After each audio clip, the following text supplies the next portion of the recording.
No fear, no hold in this maze. Reach the peak of these wild days. It lives, Friday night lives. You die, but Friday night lives. Hosted by Deadbeat Radio. Stuntman Mark and Rambo Rap.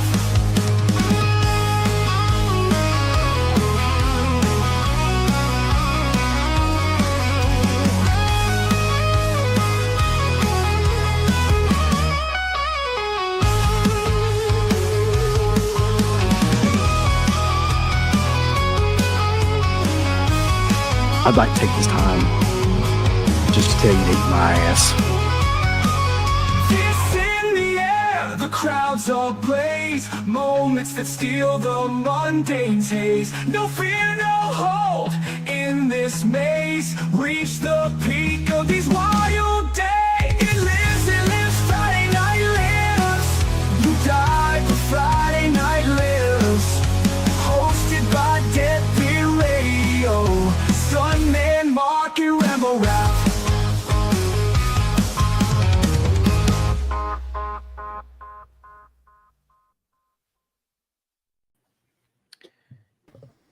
It is a somber Friday Night Lives, ladies and gentlemen.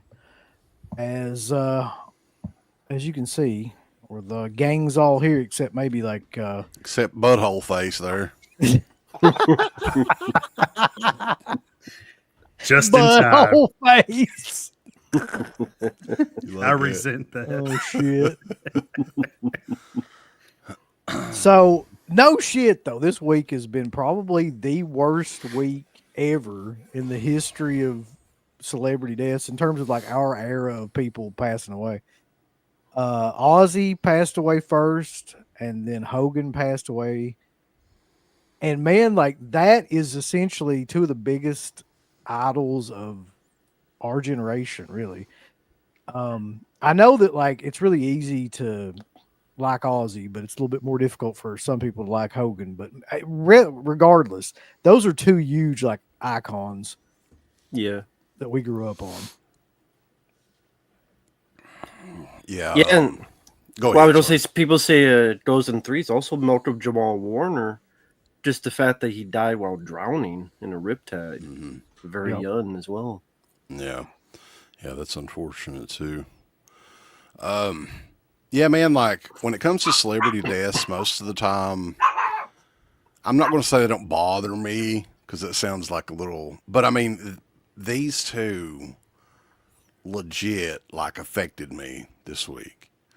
And I was like, what the hell? Because we were talking about, we did the MWO, we recorded the MWO on Tuesday after all the news about Ozzy passing away, which, who would have guessed that? I watched the farewell show a couple of weeks ago, and I mean,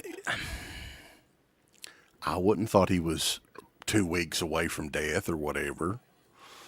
You know, I know that he's had issues, but and then to go from that to the Hulkster, who that was probably the first big like pop celebrity guy that I really loved as a kid.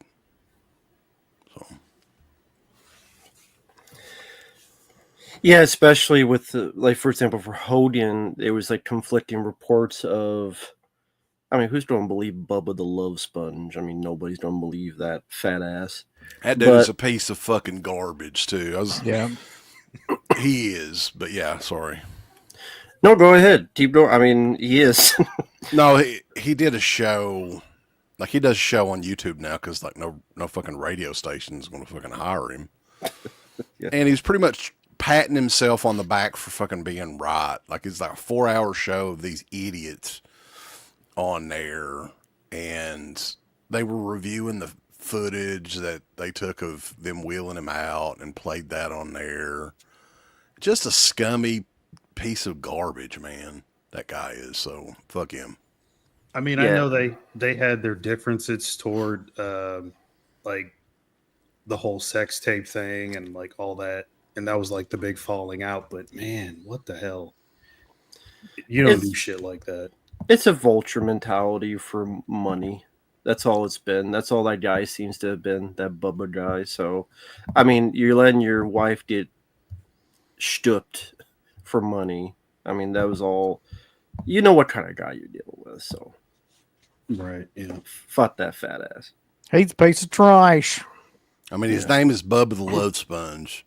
That should tell I mean, you that all. guy's left over from like an era of like Howard Stern and fucking, you know, He's a Oh, real Maury Povich, all that kind of bullshit. Like Sponge. Springer. Come on, man. I wouldn't dare put poor Maury at his level or It's the Howard same Stern. shit. That's the same. It's the same kind It's of. it's a poor attempt at trying to do that. But that guy, yeah, he's always sucked. No doubt. He's about a it. sponge of jizz. So John Boy and Billy's is way better. They're still on the radio too. And they got great barbecue sauce. Free promotion.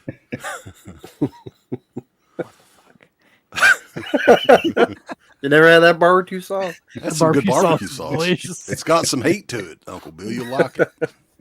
Got a little bit of spice. I like a little kick in it.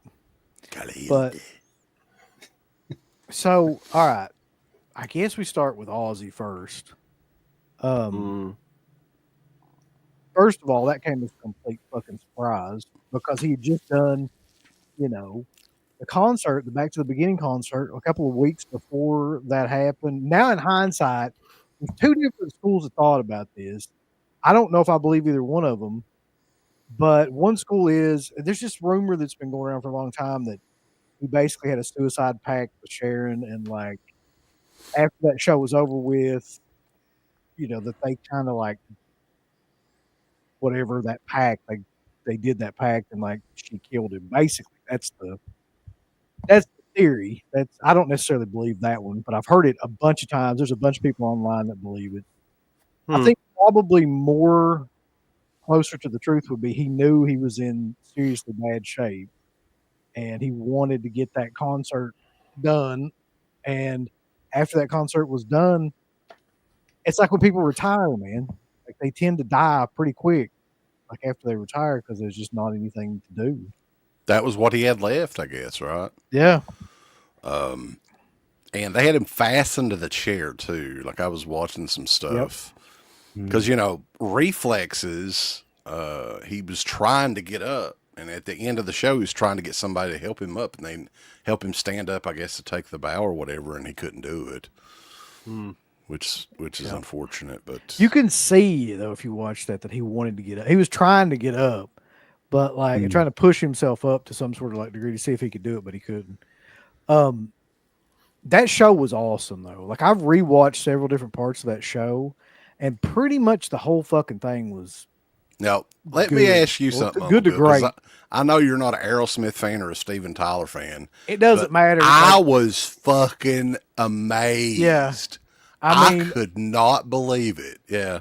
I don't like their music, but there is no denying the fact that that fucking guy completely destroyed those songs. For it to be like, what is he, 77 or something And like he's that? running around and shit like he's 30. What Yeah, the fuck? He absolutely, like, especially a whole lot of love. Like, I mean, there's Yeah. no way somebody that old should be able to sing like that.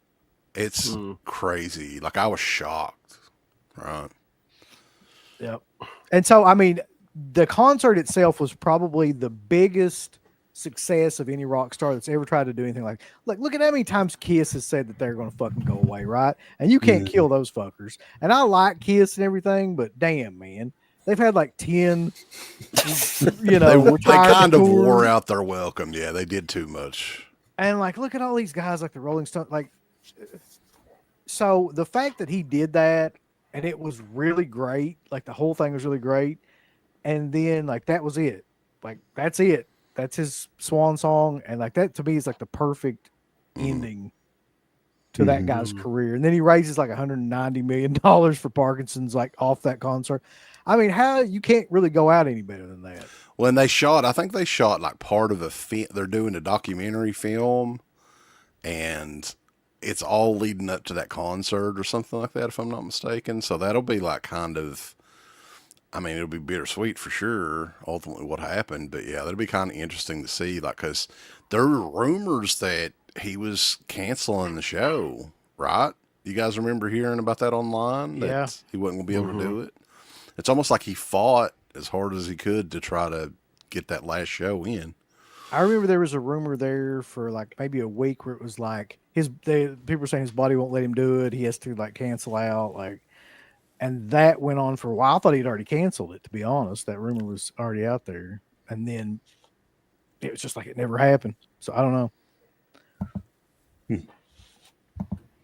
Hey, this guy made $20,000 on Odd Send me Jams. some If of that y'all- money, pal. I'll If y'all take it. want to get hooked up on Odd Jams, That's like a ShamWow guy. I'm sure that's legitimate. Guy's Maybe a that's- Nigerian prince. Maybe it is ShamWow guy. He ain't doing it. Yeah. But So let me ask you guys. Any of you? Have never really been to concerts. Have any of you three been to an Ozzy concert? I never No. got to go to one. No.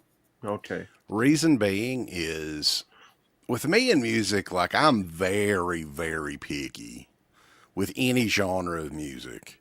So the only way to really see Ozzy forever was those Ozfest shows. And I literally hated everybody else that was on those shows. What were So some of the people on there? Like, Corn. It was always like Corn and like Rob Zombie Fucking- and Mushroom yeah. Head. And, Marilyn Manson was on them. Marilyn Manson. It was Yeah. these just horrible like new metal acts because around that time that's what was popular. But yeah, Yeah. that show just always looked like shit to me too, to be honest, except for him. yeah. What was the show that like he was supposed to go to, but they didn't have him?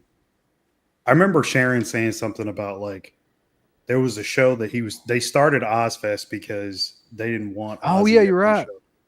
You're Wasn't right. it like remember the name. Lollapalooza or something It was like That's that? it was That was it. Lollapalooza. Yeah. Yeah, They said that he wasn't relevant or something like yeah, that. he wasn't cool anymore, Yeah. and I'm like, what the fuck? I don't think anybody believes that, but hey, Fucking whatever. Lollapalooza. Like, look at that shit. well, I just looked at the name. Fucking Lollipop Loser. Lollapalooza. Jesus. But no, that's a big regret, man, because Yeah. well, there's a couple of regrets. Like I always wanted to meet Hulk Hogan too, and that was one wrestler that I never met, never had the opportunity, and I never saw Ozzy in concert either. But all right, so to go back and talk about Ozzy for a second, we got to talk about the music, right? So Oh, hell yeah. I think we're all to some degree or another, if not fans of his music, then we know of his music anyway. Fan, yeah. Definitely yeah. a fan. So started with Black Sabbath. Something I and- was going to mention to you, Uncle Bill, too, because they were called Earth before they were Black Sabbath, right? There's a record that's coming out in the fall that has the lost tapes of Earth on vinyl. So I thought that was very interesting. I think I'd heard a couple of songs before, but I don't know which. You can just Google it and see. I can't remember which. It was company much it's doing. more like jazz infused, like Right. rock, because that's what Naomi and who was it? It was Naomi and Bill Ward were in a band before that. I'll give you bonus points if anybody can tell me what the name of that band was that Naomi and Bill Ward were in before they formed Sabbath. Fire and Water. Killer. And Earth came in. Yeah, Uh, I don't know. don't Flicker, know. but it was Flicker Bud. That'd be a killer name. Mythology was the name of the band. Yeah. Oh, okay. But yeah, I mean, to say that, like, it's weird because one album created a whole genre of music, and that album was 1969's Black Sabbath, the album. That album, yeah. Which probably still has one of the best covers. that's one of my Ever. favorite covers of all time. And there's people that visit that. I don't know if it's a farmhouse or what, but it's still there. Yeah. And they finally found the lady that was the model for The Witch or whatever on that cover. So where is that house at? I think it's in England somewhere or something. But yeah, Probably their old neighborhood. probably. Did they ever mention how they came up with the name Black Sabbath? Yeah, it's all The for movie, the right? movie. Yeah. Yeah. For the movie. Yeah. The Wanna Boris make sure. Karloff one. The movie Yeah. was fairly new, I guess, at that point. It would have come out just isn't that fucking weird. Yeah. Mm-hmm.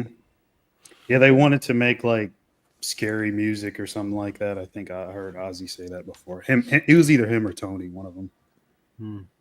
And those riffs, man, like Tony Iommi's guitar is really his guitar and Ozzy's voice is the sound, you know. And like, I don't know if a lot of people know the details, but part of that sound is Tony Iommi cut the tips of his fretting hand off, like the fingers, and he uses like hard plastic, like some, I don't know, fake fingertips.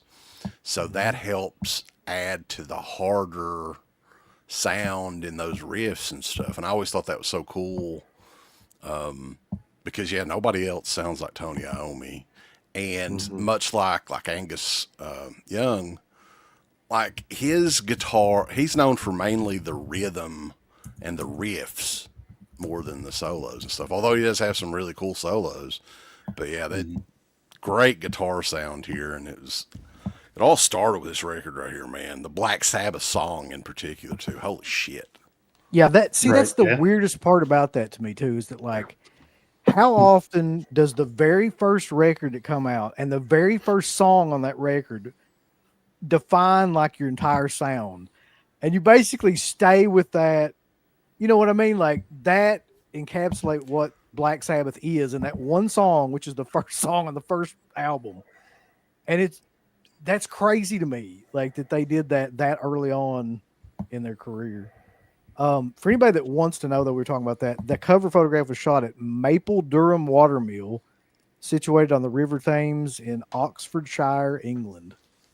And it's still there where it was up until recently. Yep. Model was Louisa Livingstone, whose identity he says was not widely known until 2020. How wild is that? She's still around. Yeah. This was, what did you say, 69, 70, something like that? Yeah. It was released in 70, or it was recorded in 69, so it would have been 69.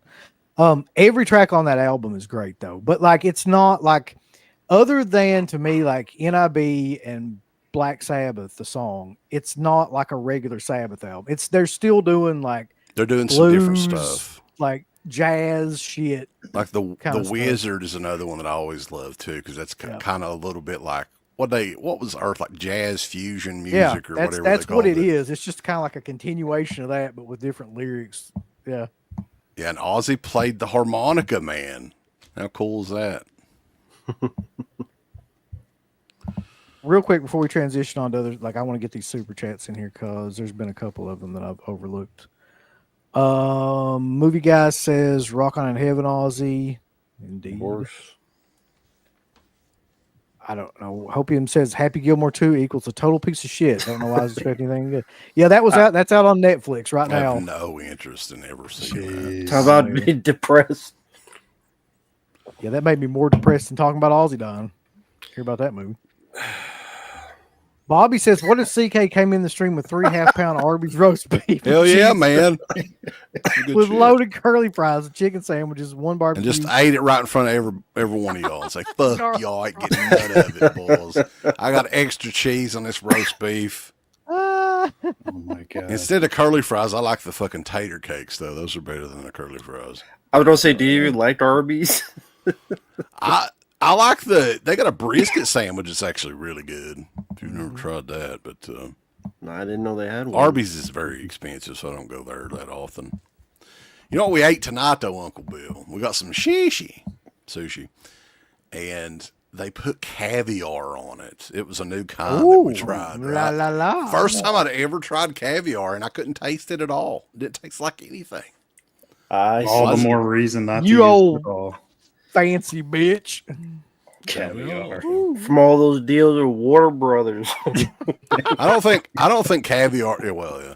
I don't think it's as expensive as it once was, though, because the sushi wasn't like outrageously expensive. So, or it was just cheap canned caviar. I don't know. Is sushi actually good? It always seemed like. I don't fucking think so. I like it. Well, let me put you this way. Like, I can't handle raw fish. I can't fucking do that. I just Well, we can't. normally don't get no raw. We get like the cooked sushi, So I was gonna say, like, if you're talking about like California roll or something like that, or something that's tempura cooked, rolls, it's good fine, shit. yeah. Yeah, King's Row. Some of that shit's just nasty. Bobby continues to say, bulking for his upcoming. He's adding mass for his upcoming strongman competition. Creepy is. Hercules pillar and monster truck tires on a bar, so he needs to be as jack as possible. That's right, boys. Braun Yeah, Strowman. man. We got Braun Strowman in this chat. Carter had something that was interesting we talked about too. Yeah. Have you got all the super chats? Okay. Yeah. So, like, we reviewed a movie called The Innocents from like 1960. There's a scene with a witch Yep.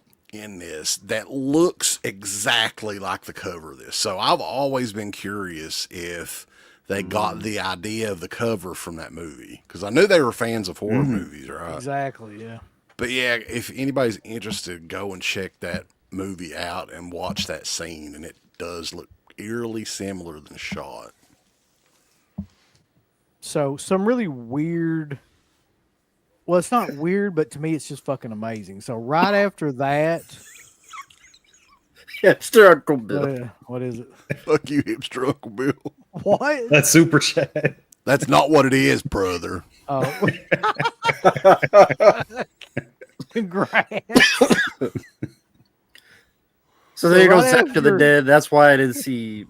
I didn't know. I'm not a Yeah. sushi guy, Zach. I don't go as far as eating it with fucking like chopsticks and shit. Now, I'm not that full of it, but You That'd be should. hilarious. I'd love to That's see a- that. That's a video. Oh. You get one of Just them things where stab you get it. like a naked woman and eat it off of. You remember seeing them fucking things where they put sushi on? Eat off those naked chicks.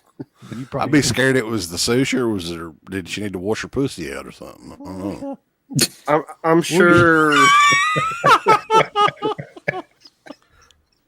I don't know about that. That's a little I'm bit. gonna get you to eat one off a naked dick. That Get sounds you a like your sushi dream. roll. That sounds like what you like. So 1970 though, they release the album that pretty much changed everything when it comes to metal music. And then here's the weird thing. They released an album 69, 70, 71. So, and they're all fucking killers. So 70's Paranoid, which I always thought this cover was very odd. Like, what It's the very fuck? goofy. What's the Yeah, I don't- story with? Yeah. I don't know.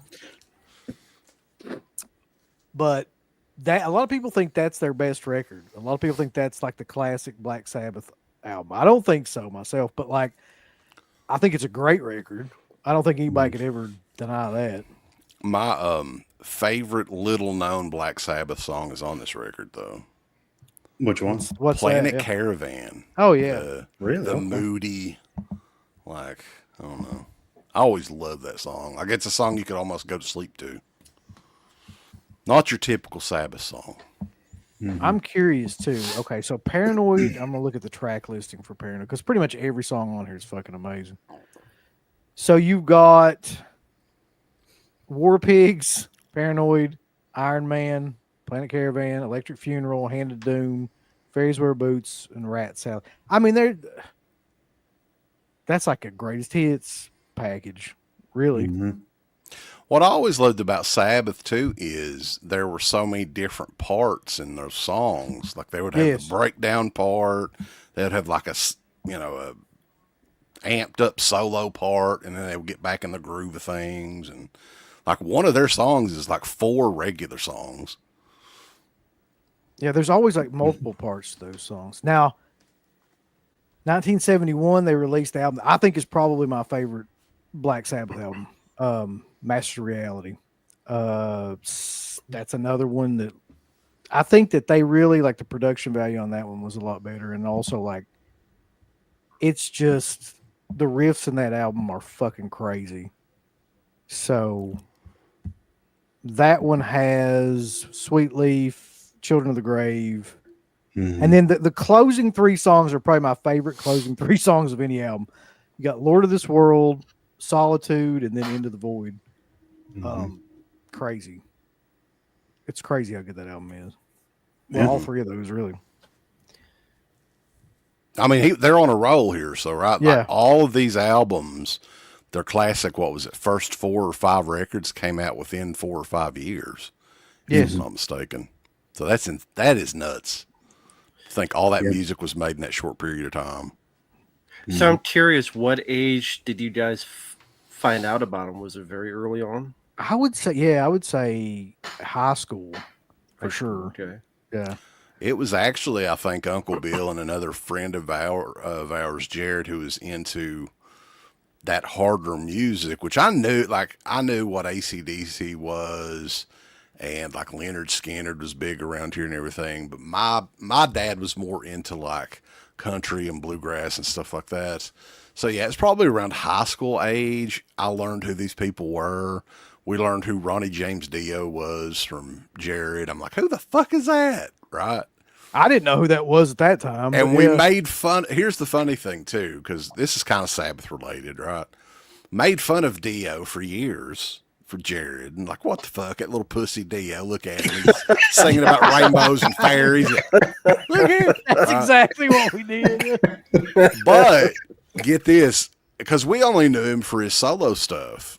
Years later, I bought the Heaven and Hell CD, the Black Sabbath Heaven and Hell CD, and it was like a fucking awakening. I was like, That was going to be my next question. What'd you guys feel about Dio coming in for that album? Those two albums that he put out back to back with Heaven and Hell Mob Rules are like two pretty much perfect albums in my opinion.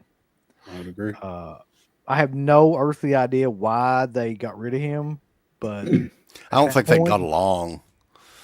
Like I mean- there was issues there because Dio's definitely anybody that knows him, like I wouldn't say he's arrogant or anything, but he's definitely not going to be taken advantage of. And yeah, something didn't they want to do like they tried setting up a tour with Ozzy, and it never That happened. does sound and right, yeah. It pissed Dio off, and he was like, "Fuck you all, fuck you guys." I'm going home. Yeah, those two albums are. Heaven and Hell in particular, man. I think that's probably top 5 Sabbath record of any version of Sabbath for sure. So let's see what comes next. Volume 4, I guess will be next. I actually found that one amazing. I found it too. I think it's the most cocaine fueled, at least according to Ozzy, anyway. Uncle Bill's got the old school one. Yep. Nice. I always love that cover too. So this one's got Changes, Super, and my favorite Black Sabbath track of all time is on here too, Snowblind. The little like bridge part that goes into the solo on that might possibly be my man. favorite thing of it's ever been recorded, and the way it goes into that solo and the solo. I used to itself is- play along with that all the time too, because like Iommi solos were like really great, but they were pretty basic, really. Yep. Like they weren't very hard to play. That's a great album, man. Changes, always love that too. Love that song. That's one of the very few songs I learned how to play on the piano back in the day. I probably Oh, couldn't shit. play it That's now, cool. but great one, man. Wheels of Confusion. Supernaut, love the riff in Supernaut. And then let's see. So we got Volume 4, then Sabbath Bloody Sabbath, which I don't know about that album. They need to me. remaster those. I don't have Sabotage or Sabbath Bloody Sabbath on vinyl because I don't know if they've it's been a long time since they've reissued them because I don't have them. So unfortunately, Metallica ruined Sabracadabra for me. I just can't ever listen to that song again because they did that shitty old version of it. And then, but Sabbath Bloody Sabbath, the song is amazing. National Acrobat, Killing Yourself to Live is great. Spiral Architect. There's a lot of good songs on there. It's just I don't think that album is up to like the other ones somehow. Mm-hmm. And then they released what might be the best one, or it might be up there at least in the top 2-3, Sabotage. Mm-hmm. And the fucking singing on that is so crazy. And I remember like hearing an interview where like Zach Wilde asked Ozzy like, "How did you sing like that on that album?" And he's like, "There's a bunch of Cocaine. drugs." Yeah. Yeah, it's just like a bunch of drugs, and he doesn't. Well, remember. that was the thing, man. Like he could never really perform those songs live either. Like I don't know if too many, because I was hardcore like back in like the Napster days and LimeWire and BearShare and all that shit. And I've still got them on CD. I would try to get like the concert bootlegs and stuff from all these different tours. And I think he did a few songs, but he never did them for very long. Like, I don't know Yeah. if he could ever sing those live. No, that's if you go back and listen to those, because I've been listening to all the Black Sabbath albums lately since he passed away. I'm not sure who the fuck could sing that stuff.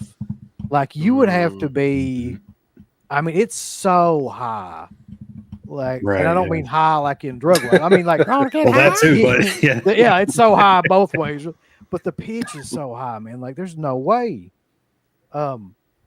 That's a great album, though. It's a really underrated album.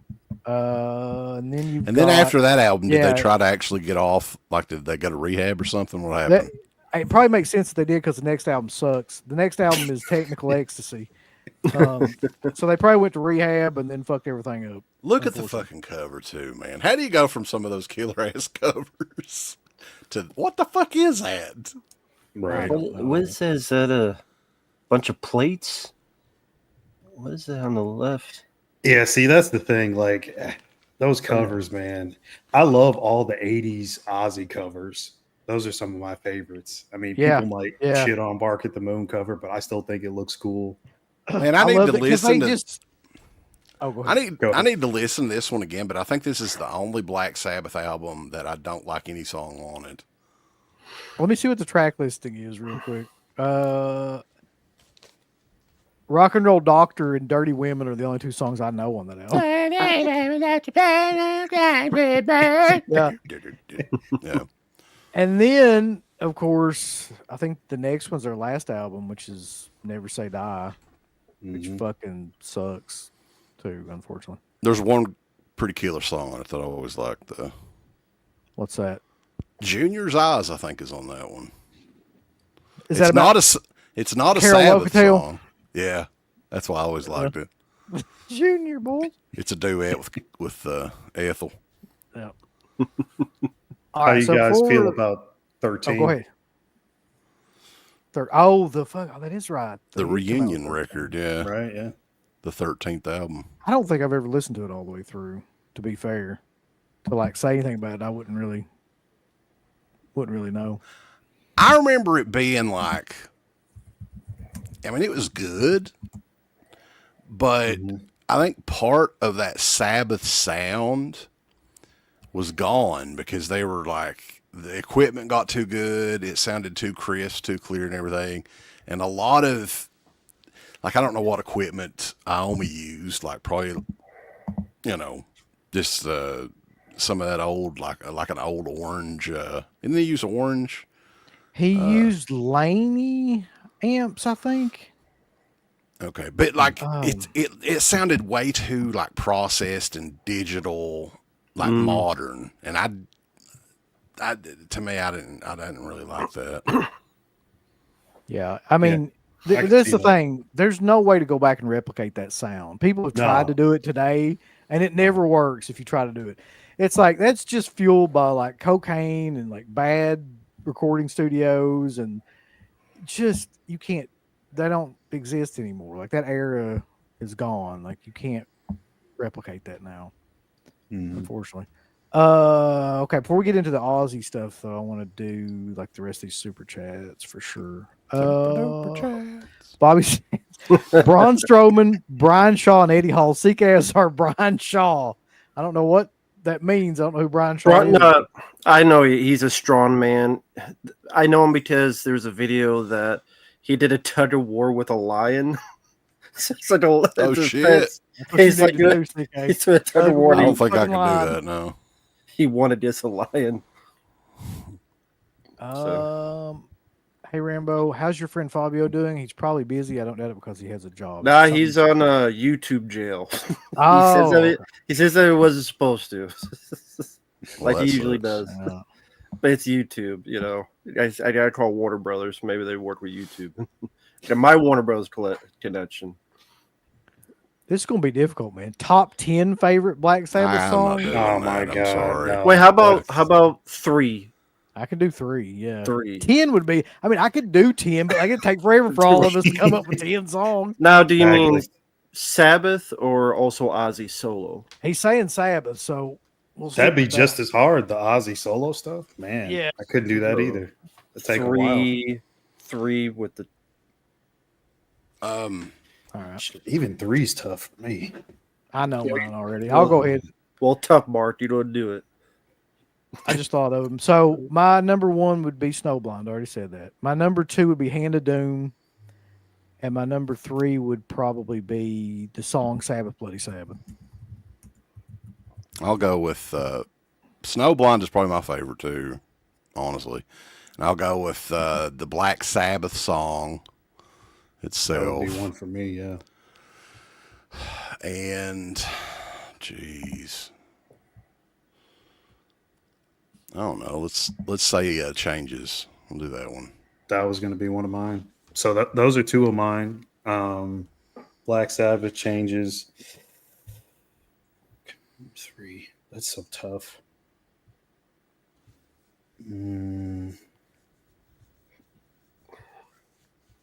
Let me think about It's it. one I of got those 2. deals, yeah, where like the list could change like on a daily basis. right? Exactly. They did, man, there's probably, I'd say 30 good songs on those albums that I could listen to at any That's- given time.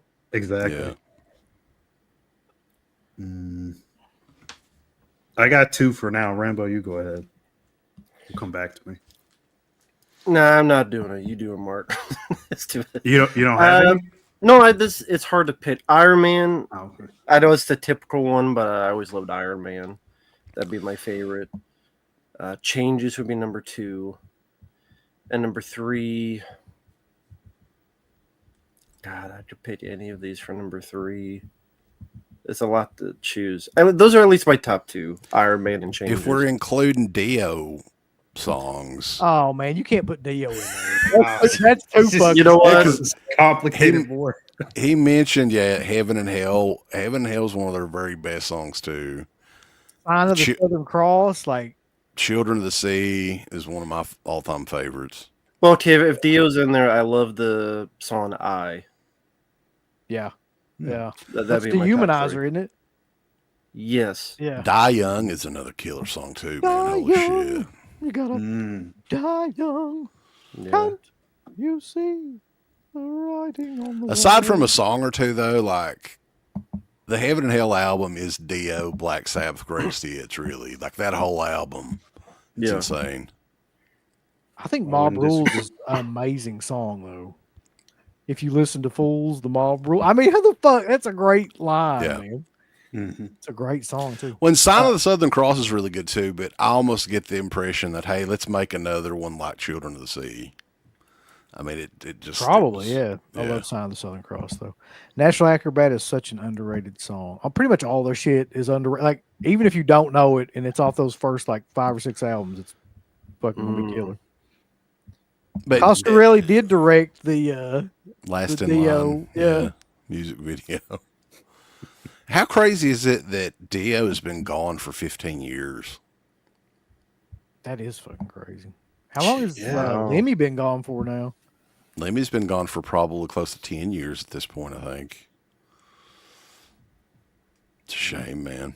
Here we go. I first heard Brian Shaw from Rob from ETN Entertainment Talk Nation. A couple of people say he looks like him. He's saying what you guys think my long lost brother. They do a lot. ICK is Rob, brother? Sure, brother. Yeah, brother. We're gonna be talking about Hogan in a minute, brother. Brother dude. Brother. We'll talk about brother dude here in a minute. So yeah, Lemmy, December 2015, he was 70 years old. Yeah, so close to 10 years. All right, so let's do something really, really difficult then, because then you get into the actual Ozzy era, right? And to me, it goes like this: like Black Sabbath's career trajectory after Dio goes, ah, and then Ozzy's career trajectory goes, ah, like that. He gets like he makes 3 awesome albums, and then like another. It's weird because to me, he makes like 3 awesome albums in a row, and then makes some good albums, but then has like a huge resurgence in the 90s with No More Tears. Yes. So it's like fucking love that album. it's crazy. The album is with Lemmy, too. He Yeah. writes the album with Lemmy and Zach Mhm. Wild. which who the hell thought that would work out, but it did. It works perfectly. Yeah. So Love that album too. Yeah. Blizzard of Oz and Diary of a Madman both come out roughly the same time, basically like a year Within less like, apart. I think they said they wrote it in like 3 months. Diary of a Madman did a really quick turnaround on that. Yeah. It's amazing. Yeah. By the way, that's my favorite Ozzy album is Diary of a Madman, but you mentioned you don't go through the solo stuff. That's how I first found Ozzy. Like, I found Black Sabbath later. I grew up at first with his solo stuff. I think we did too. Like we knew who Ozzy was for sure.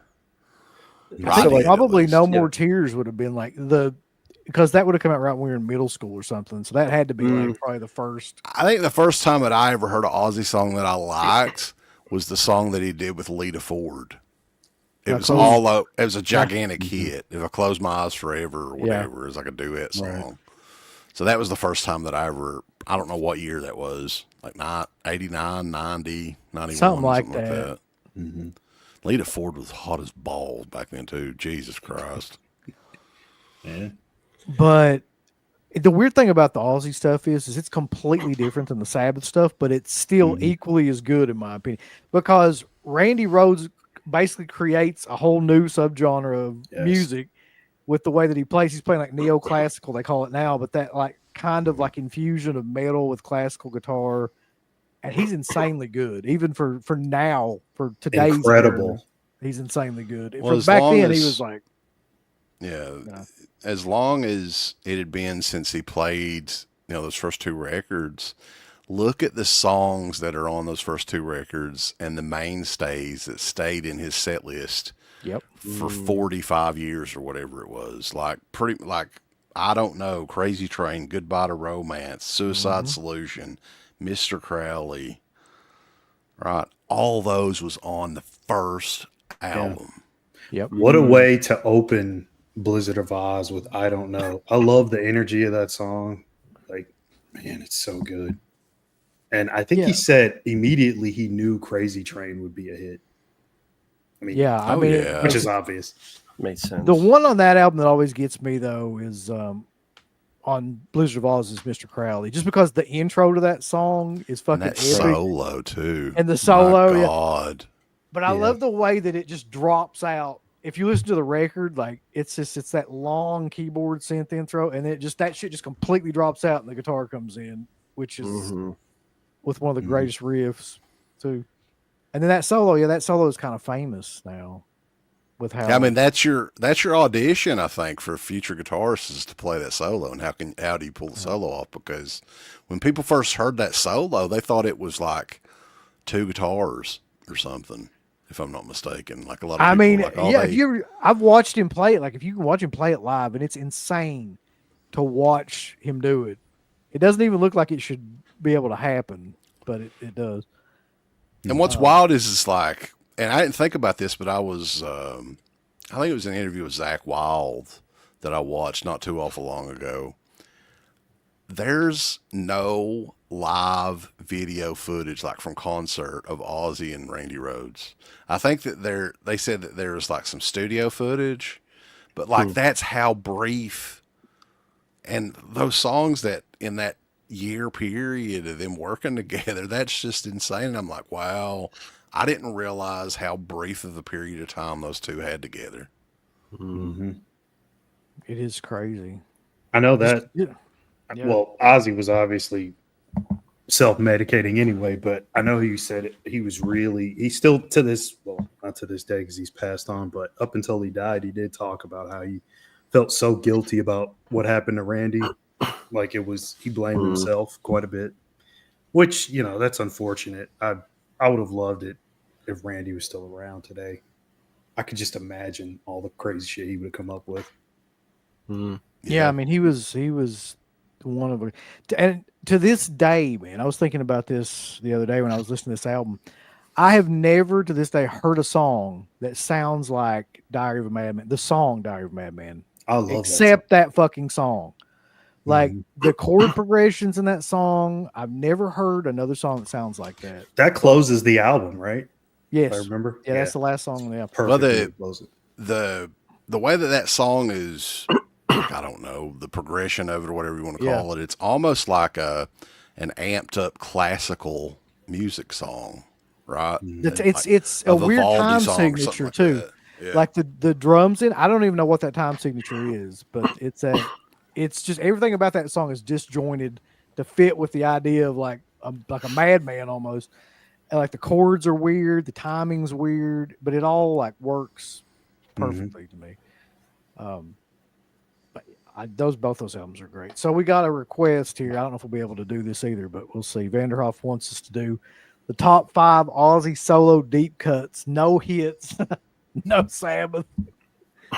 Well, there's one on here on Diary of a Madman that I always loved that I don't think was a hit is You Can't Kill Rock and Roll. I thought that was a really cool song. I That's a great 100% agree with that too. Yeah. Love that one. I don't know if I could do 5. One that popped because I listened a lot the other day. There's a song called "Here for You" because I really liked his ballads. So like my favorites of his songs are like "See You on the Other Side," "Mom, I'm Coming Home," "Here for You," "Goodbye to Romance." I thought he really fit with the ballad part of those songs, and not a lot of people talk about. Well, they talk about some of those songs, but like he could sing a ballad like anything. So he did do the hard rock, but he did do the other stuff just as well. Yeah. And those are always some of my favorites of his. So like "Here for You," I don't think it was a hit or anything, but that's when I just maybe call it deep cut. Road to Nowhere wasn't a hit, was it? It was kind of, wasn't it? Was it? I always loved remember it. Desire is another one that's really good on No More Tears. Oh yeah. Killer of Giants is always one of my favorites. Like, and that nobody really knows about that song anymore. Yeah, that's a good one. Listen, I'm really into like the corny Aussie era too. So like everything, like No Rest for the Wicked is one of my favorite albums, and they're all corny. But like Breaking All the Rules, Miracle Man, Demon Alcohol, all those songs. I don't think any of those songs are About really hits, but I like all of them. Zombie Stomp, man. I always like that song Yeah, too. It's kind of it's not a bad goofy. song. It is. Hey, it's a zombie stomp. There's that one part though in Mr. Tinker Train. Mr. Tinker Train's Do you great. remember that one just flat out in? Like it doesn't fade out or anything. It just stops. Yeah. Like, what the fuck? The one song that I could never figure out what the fuck he was doing was Perry Mason. I'm like, it's like he made a theme song for a TV show or something. That's what it's. Yeah. But all that stuff on No Rest for the Wicked is so goofy. Like I love Fire in the Sky. That might be my favorite on there. Yeah. I'll tell you that's great. one that he did that's kind of a deep cut too is a song that he did for Black Label Society record called Stillborn. I don't know if you guys remember that one. He did that was kind of like a duet song. I think you may guess. have made me listen to that at one time or another, so I do kind of remember. It's a really good one. What did you think about? Okay, so you got going through these albums here though. Speak of the Devil, that's the live album. You've got After Diary of Madman, then they go through a bunch of changes. Did the Song, tribute but record. Bark at the Moon with Jakey Lee. Mark, you said that was your favorite. What is it about that album to you? The sound is so different from the first two. I mean, to me, the first two are classics just because of Rhodes. Like, not to take anything away from him, but I thought Jake I think he's somewhat underrated. I mean, everybody talks about Rhodes, and again, all just due to him, but that Bark at the Moon album just has such a different sound from the first two. I love that synth. I think he leaned into that a lot more, and it's not really a drop in quality, at least to me. I prefer that one to Ultimate Sin personally, but I know not everybody's going to agree with me on that. But yeah, some of my favorite songs on that. Don't trust you out, Mark. They'd be right. Damn you, Mark. Yeah, trust me, nobody likes you like anything different. I know that. Have an opinion on anything. Well, yeah. Speaking Can't of, be You're No hypocrite. Different. You're No Different might be my favorite on the album. That's a really, really good one. What is the other one? Is it Waiting for Darkness? Waiting for Darkness is Yeah. That might be my second favorite. I love the whole thing. I just go ahead though. What's your favorite? Like, because I always thought most of Ozzy's album covers were badass too. Pretty much all of them, really. Yes. What's one? I mean, do you have any that pop into your mind? Because I grabbed this one here. I was like, I always love this, and thank God that I got it when it was kind of cheap. This is like the Ultimate OG. Sin, Yeah, I always loved the artwork on that. Yeah. How I was 80s just is that? thinking that too. I was just thinking, Jesus. I was literally like about to say that. But they're all really Yeah. good and kind Yeah. of like got a horror element to them. The early ones. Yeah, the 80s covers are my favorites. The 90s stuff is cool. I like the No More Tears cover. Kind of signified a bit of a change because going That cover's so killer too. that's amazing. Love it. Don't make them like that anymore, man. No, I was just thinking that. Not at all. Okay, so you got Bark at the Moon, then you got Ultimate Sin, which has some great stuff on it too. Yeah. Do you have the CT? Do you have was it Down to Earth? I do, but I only have the CD. Because that cover I thought was pretty kind of creepy looking. That stuck out of my mind. I love the sound from that time period too. Like I know a lot of people don't, but yeah, that's almost like a Tool cover kind of. It You is, guys yeah. I just see that, yeah. But yeah, I think this is a severely underrated one. I'd love to get it on. I think a lot of his stuff like that is only in that box set, and I can't afford a $600 vinyl box set. But maybe someday they'll release them individually. So hold on, let me get to some. We'll talk about No More Tears, but I want to get to some of these super chats. Bobby says, "What if Matt is beating up Victor Salva and Victor during the Slava. Victor Slava, and during the fight, Matt is sneezing through. I'm sure that sick motherfucker's mouth got, he was licking his lips when he saw his little kids, a sick fucker. And Matt puts Victor on a rope, dragging him up a volcano, while Matt is sneezing and throws him in. That's how like something I would do. Yeah. Movie guy says, "Where's the 4K of Nuki? If Mac and me gets a 4K, then Nuki can too." No. I thought it was probably going to be Nuki. At Yeah. some point they'll do it, I'm sure. I mean, At some come on. point. It's Severn, they ain't You mean Vinegar. You mean Vinegar. Movie guy. Who did Nuki? Was it Vinegar Syndrome? Nobody's done Nuki, have they? Oh, I thought somebody did. No.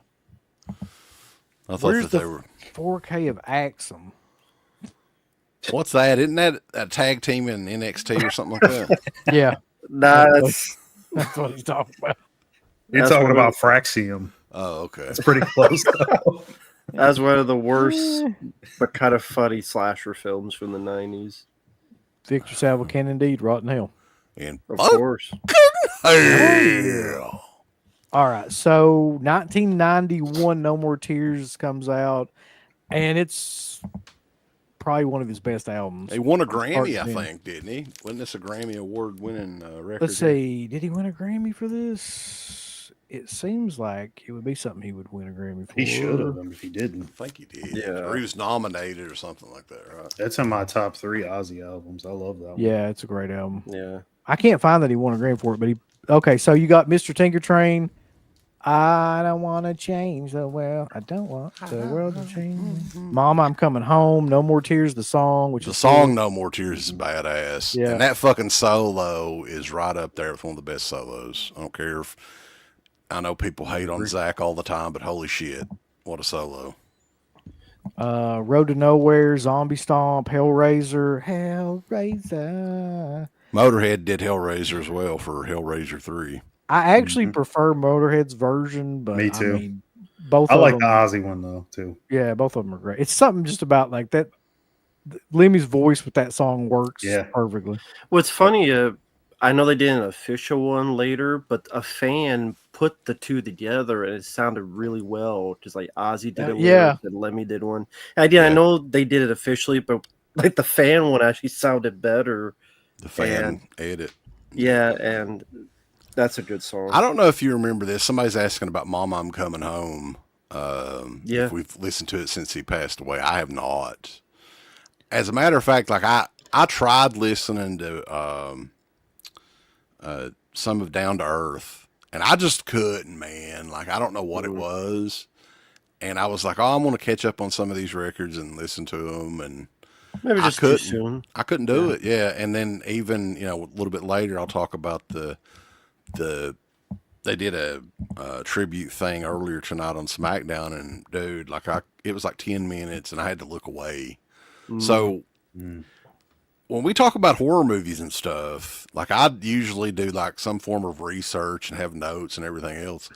Like these are legit people that we've followed since we were kids.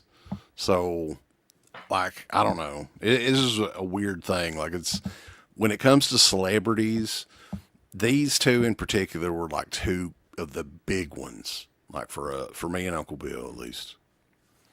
Yeah, I mean that's true. Like they were the biggest idols, and I never thought that they would pass away in the same fucking week. That's insane. But Mom, I'm coming home. I want to ask you this, Uncle Bill, because I know Yeah. you're not a big Black Label Society fan, right?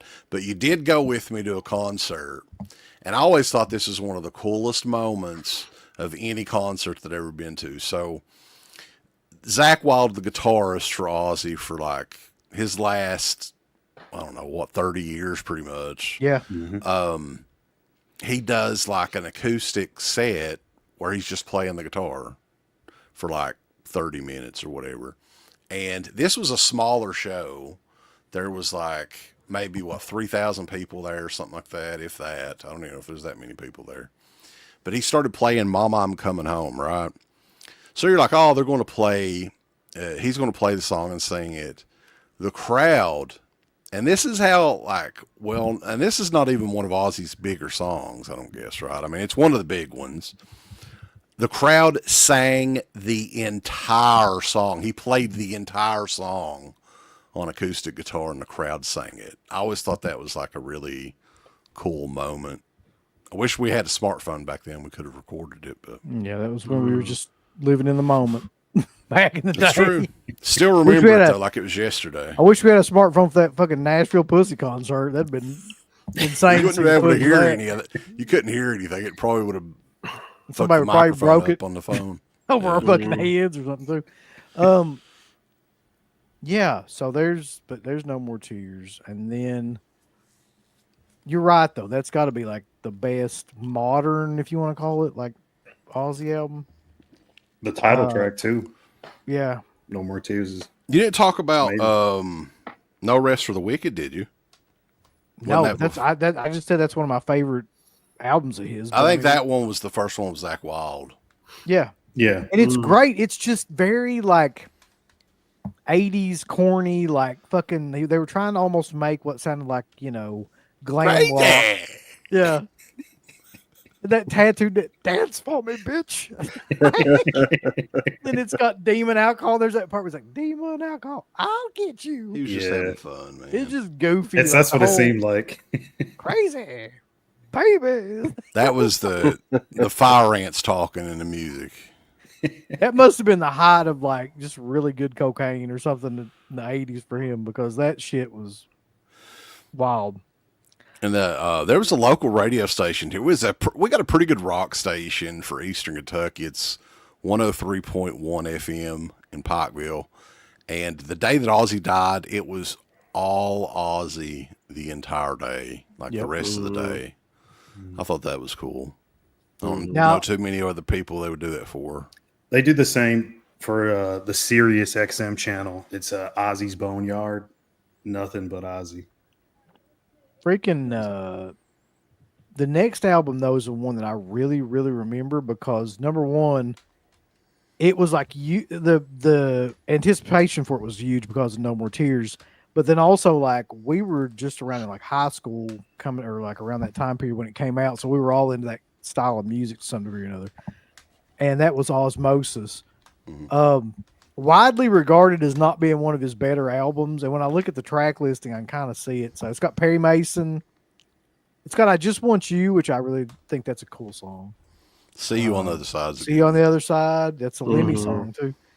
He did a song that's a B-side on that one of those special edition CDs that he did for his daughter that I thought was really good. It's just called Amy. Amy, I think is the yeah. name of it. Oh man, I forgot about that. And I was shocked like that wasn't on the final record. I'm like, that's a really good song, man. It's kind of like a ballad or whatever. But Wasn't there a couple songs that didn't make it that Lemmy worked with on No More Tears that didn't make it? Because I think it was like, I remember him saying there was like 6, but only 4 or so made the album. probably that sounds right, but I'm not for certain. Okay. Yeah, I'll have to look that up later.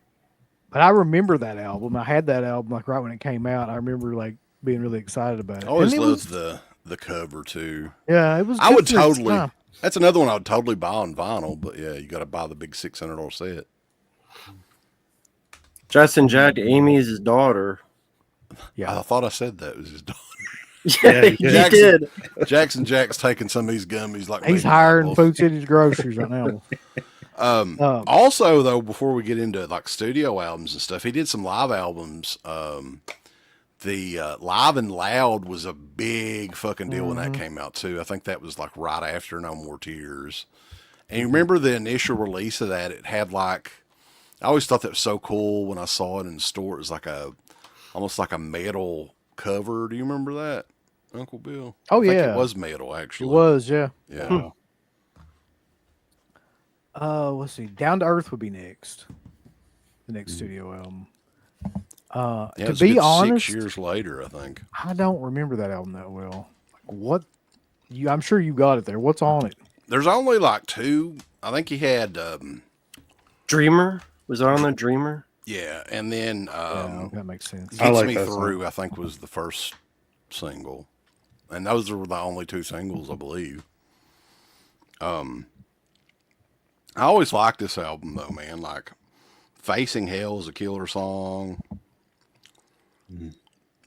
That I Never Had was good. Like, I always, like, Junkie, I think, was a good one. But, like, yeah, I mean, there was never, I'd say, well, this was the first album where there wasn't any song that people would like clamor for him to play live or anything, right? But I think that it's a pretty good. I think this is his last good album, like from top Yeah. to bottom.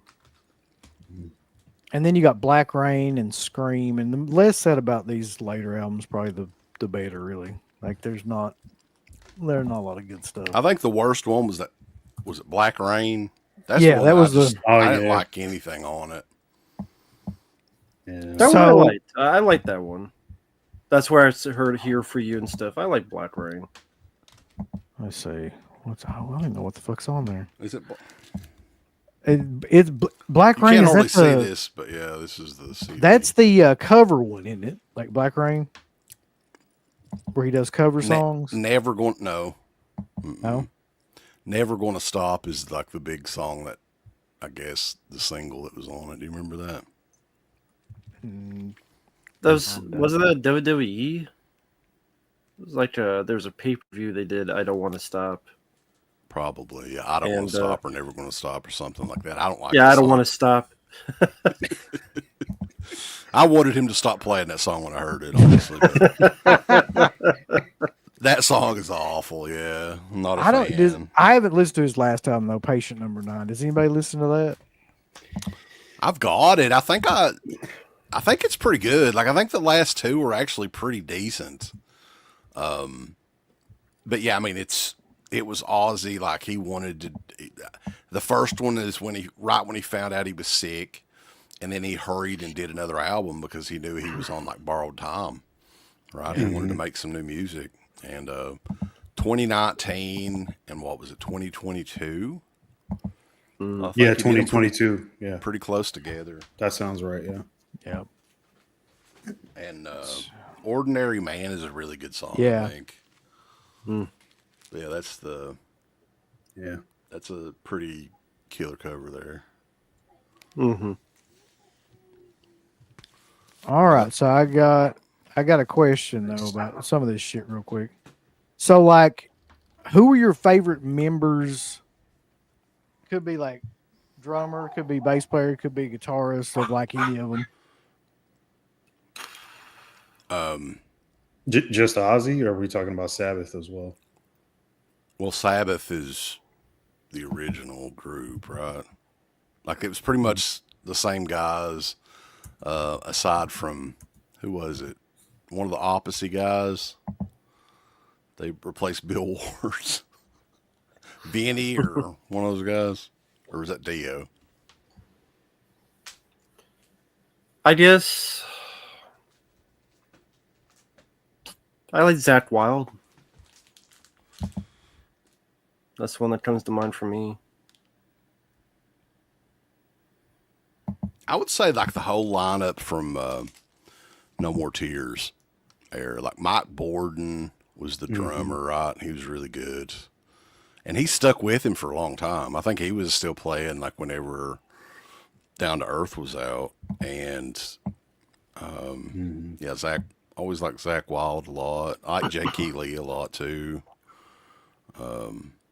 But yeah, I mean, it was tough because, like we were saying, the first Ozzy records, how do you replace, and I think that he was kind of, after Randy Rhoads passed away, he was almost like in depression. He thought his career was over because that was his sound, and that was a tough one to replace, man. Yeah. And somehow he did. I think he said so as much in, I want to say it was the VH1 Behind the Music, I think they did on him, where they mentioned that portion. He pretty much said what you just reiterated. Yeah. For those out there who remember Behind the Music. Oh, I love that show. So to me, like, if you're just talking about Ozzy guitarists, it'd probably have to be Randy Rhoads. But like, Tony Iommi to me is the best guitarist out of any of them. Not because he was the best technical guitarist, but just because he was the best, like, all-purpose writer of like riffs, songs, and the solos always fit the song, and they weren't flashy or anything like that. And he could just come up with like multiple different parts for like, every song, which is crazy to me. I also don't think they had ever had a better drummer than Bill Ward. Bill Ward was kind of crazy, and like none of the shit that he played was ever really like. It was almost like somebody gave him speed and just like turned him loose, and he just played whatever the hell he wanted to play. Like it didn't necessarily match the songs a lot of times, but I think that like it somehow worked as well. So, real quick though, Bobby wants to say, "Hey, here's my rent." Another don't give me your rent, buddy. don't go homeless. It's still busted, and Third Crystal is your foster daughter. Struggle Review TV is your upstairs neighbor. Free is Ernie Banks, Mike OCP, and Fabio as a cop. I don't know what kind of place you think I live in. I'm not paying for all these people's rent. You are. Fuck that. Can Uncle Bill say it's finger licking good? I'm going to quote Arnold Schwarzenegger when I tell you, I don't do requests. Sean Clark has a heartfelt, incredibly touching condolences on his YouTube. If you're an Ozzy Black Sabbath fan, I would highly suggest you watch it. Best to everyone. Yeah, I saw like a couple minutes. That was a tough one to try to get I to. can't watch stuff like that. I'm not even going to attempt. Not because it was bad, but just for the reason Right. CK just mentioned. Well, at some point in time, we haven't had Sean Clark on in a long time. Like, I do want to get him on and just talk about how that relationship happened, because like that was a hell of a get, right? And he didn't get to do many shows, but he still got to do like a couple with him, so it's pretty awesome.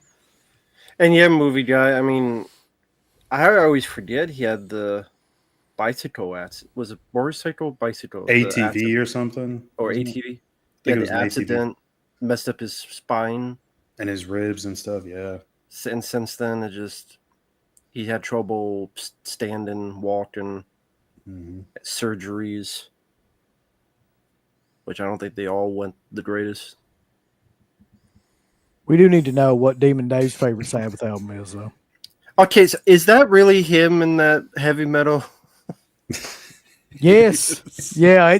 I started looking at that cover after somebody said it. I was like, that's 100% him. You can still tell. It's even through all hilarious. Just that's got to be a girl. somebody, I was convinced it was too. Seriously, I thought it was a girl. I'm not kidding. Yeah, Yeah. I get what you mean, but it's just funny now. So, do we want to I don't know how you want to do this, but Well, I'll ask this real quick, even though this wasn't transition to reality, another but a lot of people found him. How did you feel about this show, The Osbournes? I like the show, man.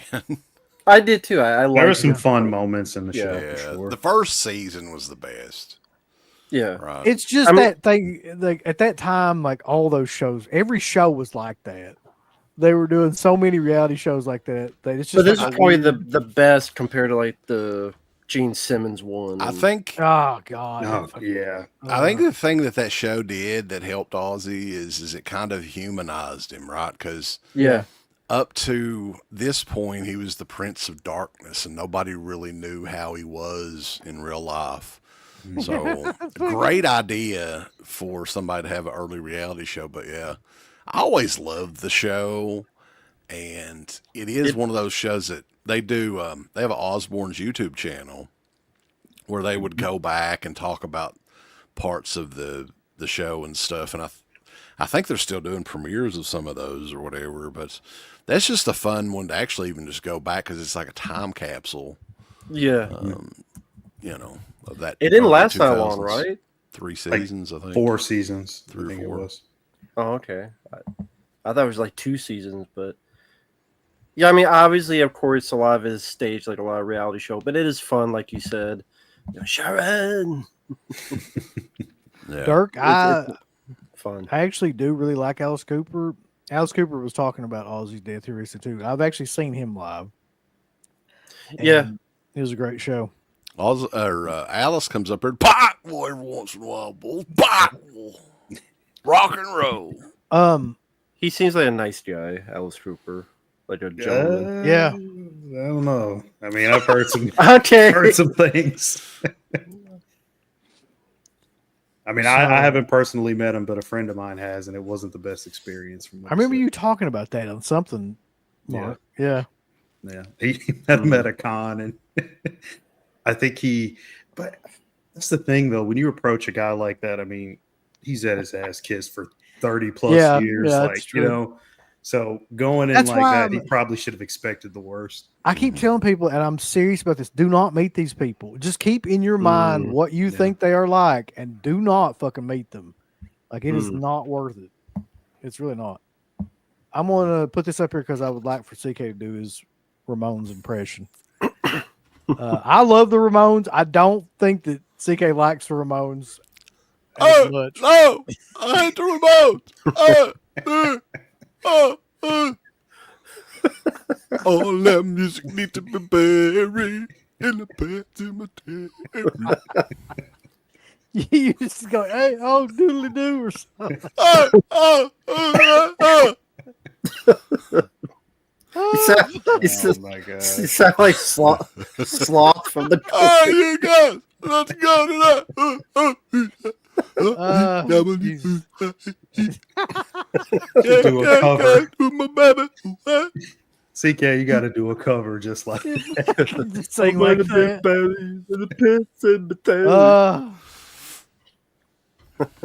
All right, so let's move. That's the best way I can think to transition to the next topic, which is somehow or another this death shocked me more than the Ozzy one, because I didn't even really think anything was really wrong with this guy.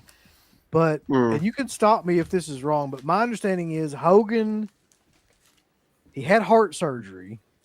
He was recovering from neck surgery, I think. He had neck surgery, or Yeah. I think he had fucking heart surgery. I thought it was another spinal fusion or something. It was. God damn it! Somebody's got to know what it is. Somebody on here put it on the fucking chat. Well, I know at one point something was put in which affected his trachea, and he wasn't able to talk.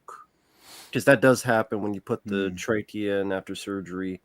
and it can screw up your voice. So It technically, I Unfortunately, think, was a back surgery, but they go in through the neck, right, to that part. I mean, yeah, he's had back problems forever, so that would make sense. Yeah, he's had like crazy amounts of surgeries over the last 10 years or so. Yeah. So many back surgeries that he has shrunk by like, they said he shrunk by like 4 or 5 inches in height. I heard that. Yeah. A lot of that was from the leg drop, right? That's what he said. Anyway, And then sadly, I mean, I'm sure the lasting effects of steroids, we saw how it affected a lot of wrestlers. That a lot of them are gone now, from Sid to Roddy Piper to Randy Savage to Ultimate Warrior, and he lasted longer than some of them. But it's weird though that Jake Roberts is still. You think that he would have been the first guy to go, and he's still he's kind of like the Keith Richards of wrestling. Like, can't. Yeah. So, in any event, though, whatever kind of surgery he had, he ends up like not doing well after that surgery. And the weird thing is, I remember this too. There was reports that they kept saying he's on like death's door, and then there would be another report that would come out that would be like, no, he's fine, and then another report would come out and be like, well, yeah, he's not doing well, and it's like this went on for like weeks before all this happened. Yeah, like 48 hours before, Jimmy Hart was saying, "Oh yeah, we were just doing karaoke." Yeah, and he's doing. I remember fine. seeing that. Yeah, but. So he goes into cardiac arrest, from what I can understand, at his house. They're not able to revive him. He passes away. Mm-hmm. And the response to Hogan dying has been completely different. I really can't believe it, man. I mean, to be honest, I get it, because I don't agree with a lot. He was a pathological liar. He had like a lot of like really bad qualities. But I can't believe how mean some of this shit is that people are fucking putting on these sites and stuff, man. What do you mean?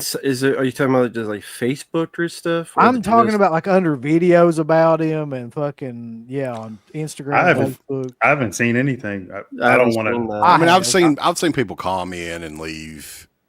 Like, here's the thing: people can write, and he's done some things that are definitely like not good. He should have apologized for it, and really apologized. But ultimately, and I haven't really talked about this much, and I don't know if I should, but I think the reason that he got booed that heavily his last appearance on Raw was the whole Donald Trump thing. It was in Los Angeles. Think about it, right? The racist remarks and stuff, he had done appearances since then and gotten cheered. Is that not that right? might have been part of it, but Undertaker was there and they didn't boo him. I was gonna say that. Didn't Taker endorse him, and then he had him on his podcast. Well, there's a difference though, endorsing him and getting up there and like cutting a promo and ripping your shirt off. I like Los Angeles, and I think that's part of it. That a lot of people like. I'm sure the racist remarks didn't help him either for Los Angeles, but yeah, I mean he'd done appearances before, since the remarks and stuff. So I think it's definitely more than that. Not that he didn't deserve to be booed because of that, because he should have done what was right. If he was really sorry, he should have apologized. But here's the thing. Hulk Hogan is one of those guys that an entire industry, had he not come along, would be vastly different right now. I don't know of anybody else. Maybe Michael Jordan would be the only other one I could think of that was that influential and important of a person for an industry, So when somebody dies, I've never done comments about it, even if it was somebody that I totally couldn't stand or whatever else. Good. People post, oh, good. He's in hell or whatever, people say. Well, I think the thing that got me is I was watching that, what's the guy's name? I think his name is James Romero, the guy that does like the Stevie Richards podcast. Yeah, James Romero, yeah. So I was watching his video, and then that was talking about, and then I was reading the comments, and like probably 80% of them were like negative against Hogan. And I'm just like, I mean, there's something about that that's just really fucking tacky. whenever anybody passed away. You just start like dog piling on them about shit. Like, I mean, unless it's fucking Saddam Hussein or something, like goddamn bulls. I mean, Yeah. people forget that for, a long, long period of time, that guy was wrestling. I mean, he made 100 people like hundreds of thousands of dollars, like riding on that 80s wave. Well, the old school guys all love him from that time period. You will not hear anybody. I mean, maybe, but I mean, the majority are on Team Hogan because, dude, that guy earned them their salary, really. Like, he was the draw. like that. And nobody can really dispute that. There's been some people I've seen try to dispute it, but the truth of the matter was, like, people showed up to those shows for Hogan, especially in the early 80s to the mid 80s. So that was the draw. If he wasn't on that car, if you need any verification of this, look at what happened when they did that tour where they split off and had the A and B shows. And like, I think Warrior was on one and Hogan was on the other, and the Warrior one's fucking shit the bed. And you know what I mean? Like, there's so many different like examples of like what would have happened if Hogan hadn't have been. We were on the phone the other day. My wife, every time she's on the phone, it's speakerphone, so I hear all of her fucking conversations, right? Oh yeah. And my brother-in-law is 27, and we started talking about wrestling, right? And I said, yeah, man, Hulk is like, he's the biggest wrestling draw of all time. He was the biggest, right? And he was like, yeah, it would probably have to be between like, you got The Rock and John Cena and maybe Hulk Hogan. And I'm thinking, dude, I didn't go into it because I can get very passionate about this sort of thing. But to give you guys an idea, I looked this up and I was like, what the fuck? Saturday night's main event with Hogan versus Andre, the rematch, 33 million people watched that. Now, was that the one with DiBiase and... That was the one with the two Hibners, yeah, and they screwed. Okay. Plastic surgery, brother. Goddamn him, dude. Yeah. He paid like Bobby Heenan. Was something like $1 Million Man paid Andre for the belt or something like that? And he gave it to him at the end of the.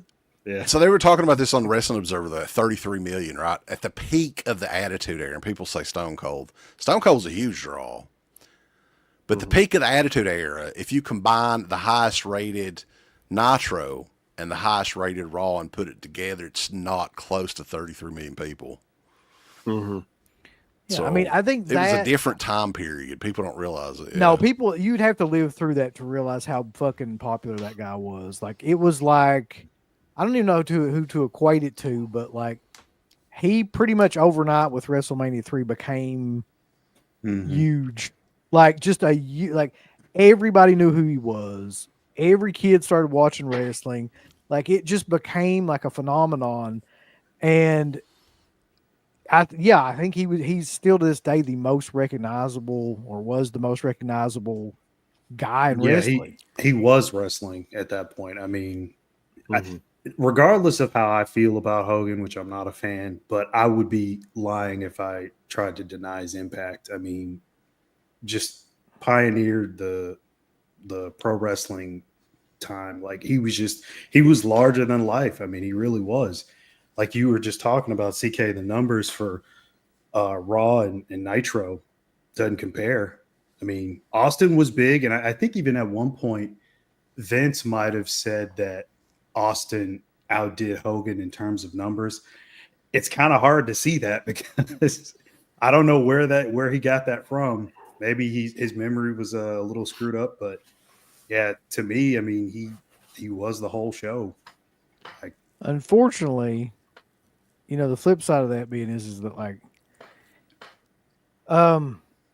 there's countless stories out there about like him holding back talent and things like that, burying people, like not, and a lot of it's been verified. And there's also he's done a ton of interviews where the shit he talks about clearly doesn't make any sense. Well, he's got creative. He always had creative control in his contracts too. After a certain point, yeah, and he but just again, like he was looking out for himself, and it is the wrestling business. So I mean, that may be part of the success that he had. Is he had, he had these companies in the palm of his hand because he was the show.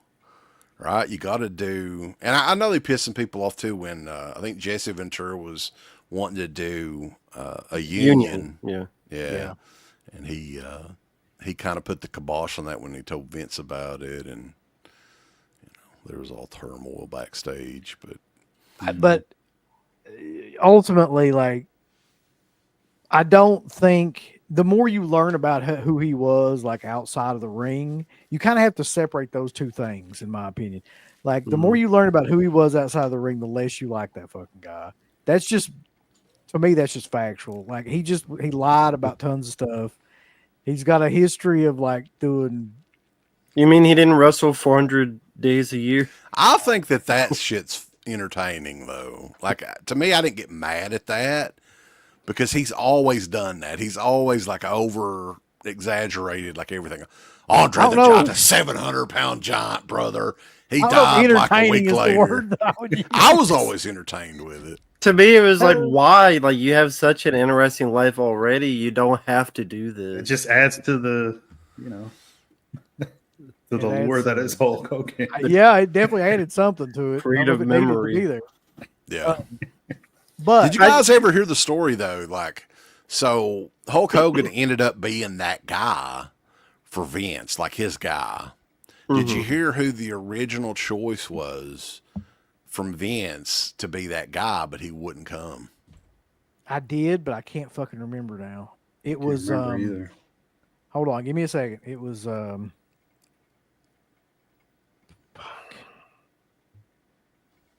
I can't remember it. Dusty. It was the Mac and Dream, baby. Yeah. He wouldn't come up north because he loved Georgia, if you will, and Florida.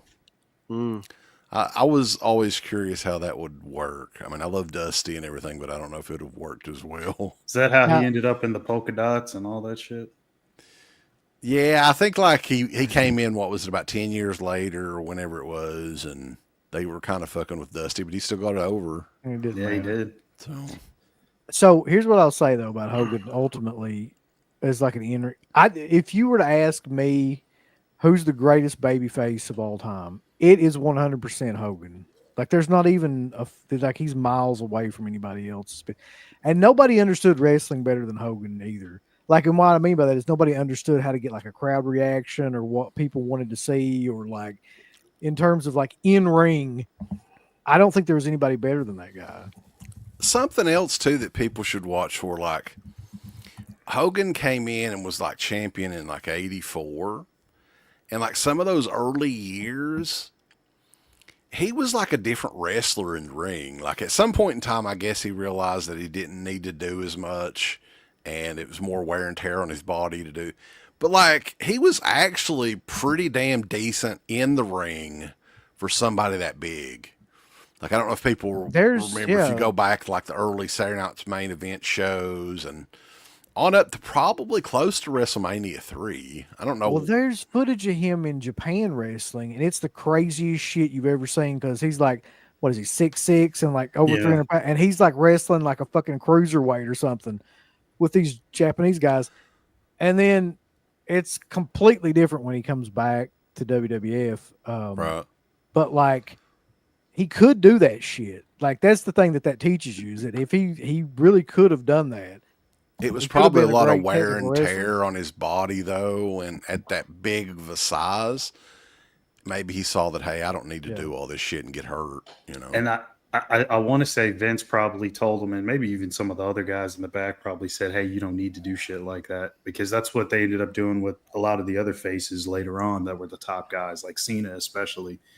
Cena, he did a lot of shit that he didn't do after the Thugonomics gimmick. Like after he dropped all that, he was doing a lot less in the ring, slowed down the style. So I think that's just how they were.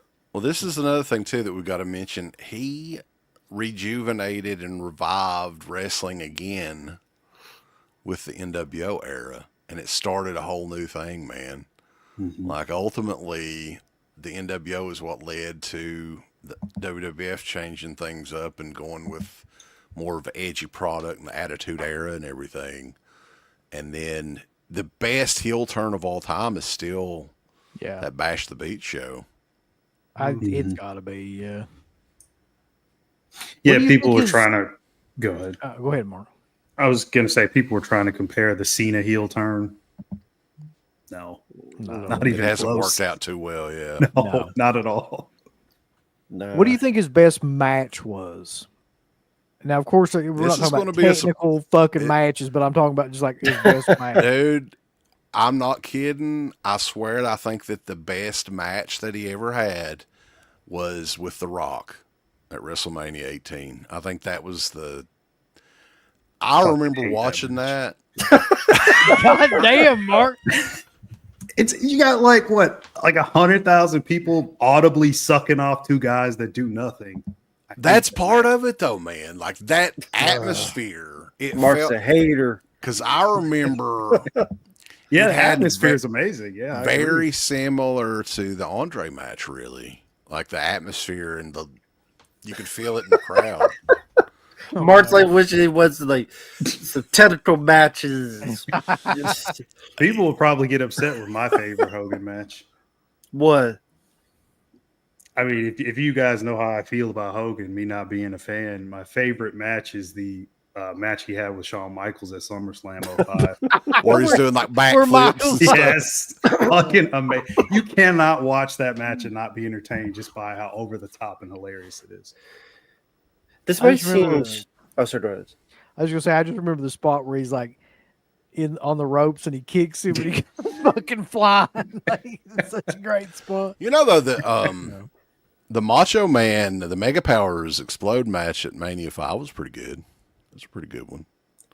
As far as like actual in-ring matches, though, like I don't know, like I can tell you a bunch of bad ones. The fucking WrestleMania 2 one was not good. The King Kong Bundy one, I just watched it again recently. It's awful. WrestleMania 3 is classic. But the match is not at all because it's fucking Andre, man. Like Andre could never really do anything. it was like it wasn't old about Andre that. too. Yeah, it wasn't about like fucking people doing Well, things wrestling in a ring. But I think to me, it's the Warrior match. Like that's my favorite match of his. I think the hype around that and the fact that he actually dropped the belt, all of that shit together, and it's actually for him, it's a decent put together match for both those guys, for that matter. For some reason, the match that came to me when you guys asked was he fought the Big Boss Man in a cage. Oh, that was a good one, yeah. It was like this That crazy was- spot where it's yeah. like a Superplex off the top of the cage, yeah. Was that which he Saturday like Night's Main never Event? does. Yeah, Saturday's main event. Yeah. I was like, yeah, when I saw that, like I watched it on a DVD or something not too long ago, and I was like, God damn, man. Because Big Boss Man was big then. Yeah. That And he never awesome. does. Probably. He never does those moves like a superplex, you know. I don't know what Bossman's like stats were. What was he like? Probably about 6'3", 350. Oh, he was the 380, same. something He like was like the same height as Hogan, I think. I think they were about the Six- same height. Jesus. Yeah, he was. Yeah. He was taller. I gotta get this super chat in. The feud he had a feud with Paul Orndorff that was very underrated. I thought in the early days. Remember when they touched down at the cage at the same time or whatever? I think that was a Saturday Night's Main Event as well. What about him and Warrior and WCW? That was a great one there. Oh my god! You remember when Warrior came out and he's supposed to do like a 5-minute promo and he did like a 30-minute fucking promo? Yeah. Like they didn't know what to do and everybody was just kind of like They're like, okay, he's standing going. around and he's just like the fucking And I give rivers that man running." a live mic red. at that time. Yeah, that's But- a horrible idea. To go back though to, and we were touching on this a little bit earlier, the popularity of the Hulkster, and then they had the MTV stuff, the rock and wrestling stuff. He was on the cover of Sports Illustrated magazine the night before the first WrestleMania. Him and Mr. D hosted Saturday Night Live.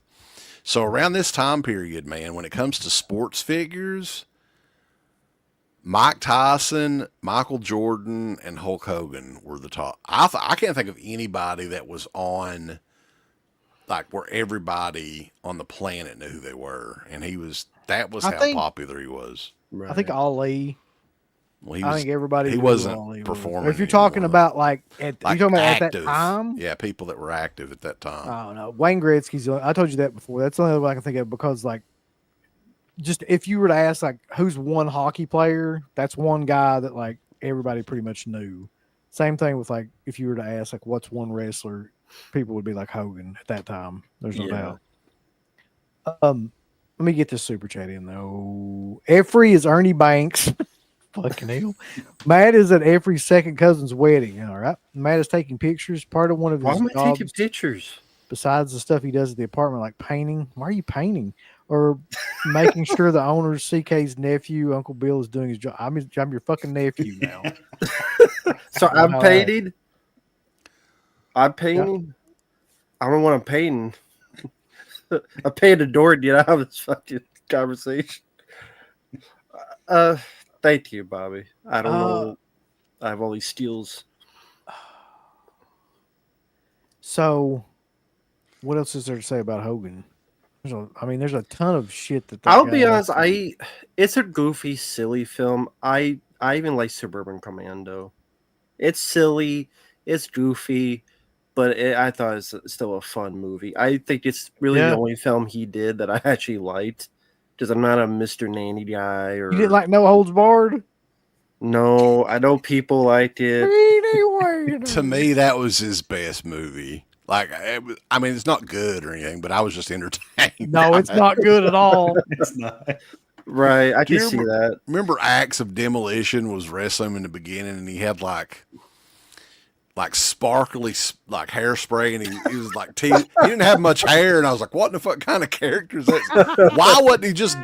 It was produced by WWF. Why wasn't he just Demolition Acts?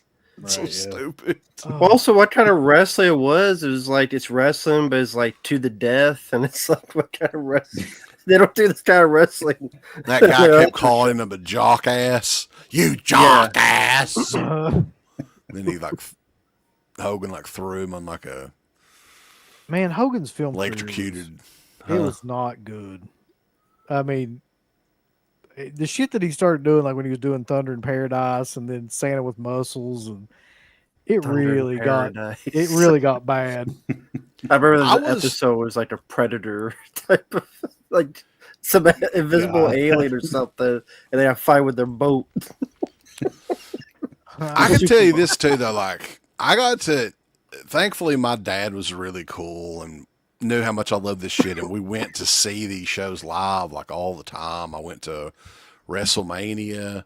The first show that I ever went to, I tried to find the card online. Sometimes you can find it, but it was like in '88. I think that they were doing tours at Rupp Arena, and it was Hogan versus Andre, like a rematch that they were doing at Rupp. So it was the first one I got to see as a kid. But I remember like getting out of wrestling for a little while, and then I went on a trip with my dad to San Diego, and we went to a Nitro that was there, and this was like during the peak of like the NWO. It was like wild hot. It was like '97 or something like that. And they cranked the Voodoo Child song when he come out at the beginning of the show. And that place, it sounded like the fucking roof was going to fall out. Like, he was a heel, but he was a cool heel. People fucking loved him still. Like, that was the weird thing. Because, like, sometimes they would boo the shit out of him as doing heelish acts or whatever. But every time you heard that riff and he came down there, people freaking went wild. One thing we didn't mention though was probably his best, I guess, best anything in a movie he ever did was probably Rocky 3. Mm-hmm. Oh, of course. Thunder Lips, yeah. Yeah, I mean that was really like, I think, thing that if you ask him about his film career, what they'd probably remember. Well, that led him to getting signed again with WWF the next year, I think, because he was with like AWA or something then. He Yeah. wasn't even with the company at that point. Yeah, I always liked that. And he also choked out Richard Belzer, which I really appreciated. I was going to ask about what you thought about that. That motherfucker needed to be choked out. That guy was a dickhead. But yeah, Great memories, man. That's the thing. Like, that's the thing that I choose to remember because as a kid, like, it was like he was, and I think that that's part of it. He was larger than, like, he was a larger than life character. And really the same goes for Ozzy. yeah. Mhm. Like, celebrities, they don't make celebrities like those guys nowadays. And I was trying to figure out why that is. And I think a lot of it is the mystery. Like, they were both characters. You didn't have social media back then. You saw them sparsely, right? You had to go see Ozzy in concert and the music videos and stuff like that. But yeah, man, like everything is out there now. There's no mystery behind anything with social media and Instagram and people updating you on like a minute to minute basis about their lives. Like, that's why I don't think you'll see celebrities really like those anymore. I don't know. No. Yeah. Got my number 2, motherfuckers. Let's go. No holds barred or body slam. Neither. Yeah, I was going to say that too. Well, hell. I always thought the Tonga Kid did a pretty good job for. They didn't even train him to act. Did you ever hear the story? No. No. So, like, evidently the producer was at a WWF show and was just looking around the locker room or something, I think. And he was like, hey, we got this spot. And I'm thinking, well, fuck, that's a pretty big spot in the movie. He's kind of almost like the co-star. I don't think he ever did anything else. And the funny thing is, that is Jacob Fatu's dad that's in WWE now. I don't know if a lot of people know that, but they look pretty similar to one another. Did you guys watch Hogan Knows Best? I think, yeah, at that I time I did. watched some of it. Yeah. Yeah. It wasn't very good, and neither was Brooke Hogan's fucking career. That career is like a textbook example of what not to do. Well, if she you're should trying have to done a career. She should have had a career in like adult films, but she like would have made a lot. Paris I Hilton. knew I was I knew he was say that. She would have made a lot more money doing that. I mean, It would have been at least as Probably, respectful as a yeah. regular As scene. long as you don't look at her face. I would rather watch her She had one of those eat noses. some ass than sing. I'll tell you that. Well, Do with it her all nose, with she'd hands. probably fit it in the ass. you know, it's sad too because I think that they were estranged though. Her and her dad. Like, I don't think they were. Yeah. Taught, Yeah. Yeah. You know. There What was the reason? issues. Just because the divorce? I think it had something to do with the lady that he married. Yeah. Huh. She was so young or something like that. I remember Brooke said she didn't talk to her mom or her dad, but Well, they're both crazy, man. Like they're both Yeah. fucking nuts. Like yeah. She said it didn't have anything to do with one or the other, but individually there was issues between both. So clearly, Okay. like, just I don't know. Yeah. Sad times. So yeah, that's that, I guess, in memoriam. Yeah, 2 major icons from the 80s. Yeah. Major. Yep. So after that, though, this has been a really interesting week because I didn't even felt like talking about them bunch of idiots that keep talking shit about us. Just because like all these people keep dying, then it just bums me the fuck out. And I don't even want to talk about that now. So instead of doing that, I figured that because we're really depressed about all this stuff right now. I'll talk about them, then they'll fuck themselves. Well, hold on one second, because They I probably wanna do that introduce- anyway. I want to introduce, like, there's been a lot of complaints and there's been a lot of talk about us and our hypocrisies. And I just wanted to, like, introduce our new head of HR who's going to be taking up with all these complaints. This is Bumpkin. Bumpkin is our new head of HR. If you have any complaints or queries or any kind of, like, you know, things you want to direct it towards Bumpkin at deadpit.com. Bumpkin is our new head of HR. So please direct anything that you want to. Please don't squeeze the bumpkin. Yeah, he's got the Shawn Michaels eye. Yeah. So all you fuckers that are making artwork that's illegal or whatever, if you got any kind of like questions or queries, Bumpkin will be taking over for you. For us. Yeah. That's right.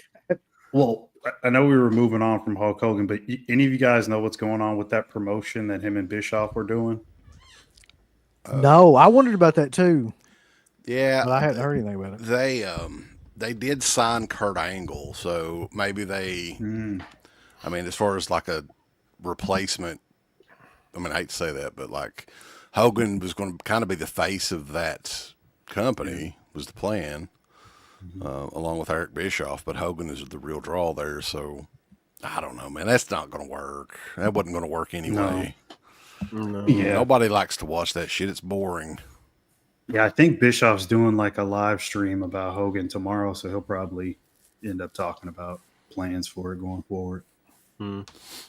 Yeah, that shit that's an awful idea, to be honest.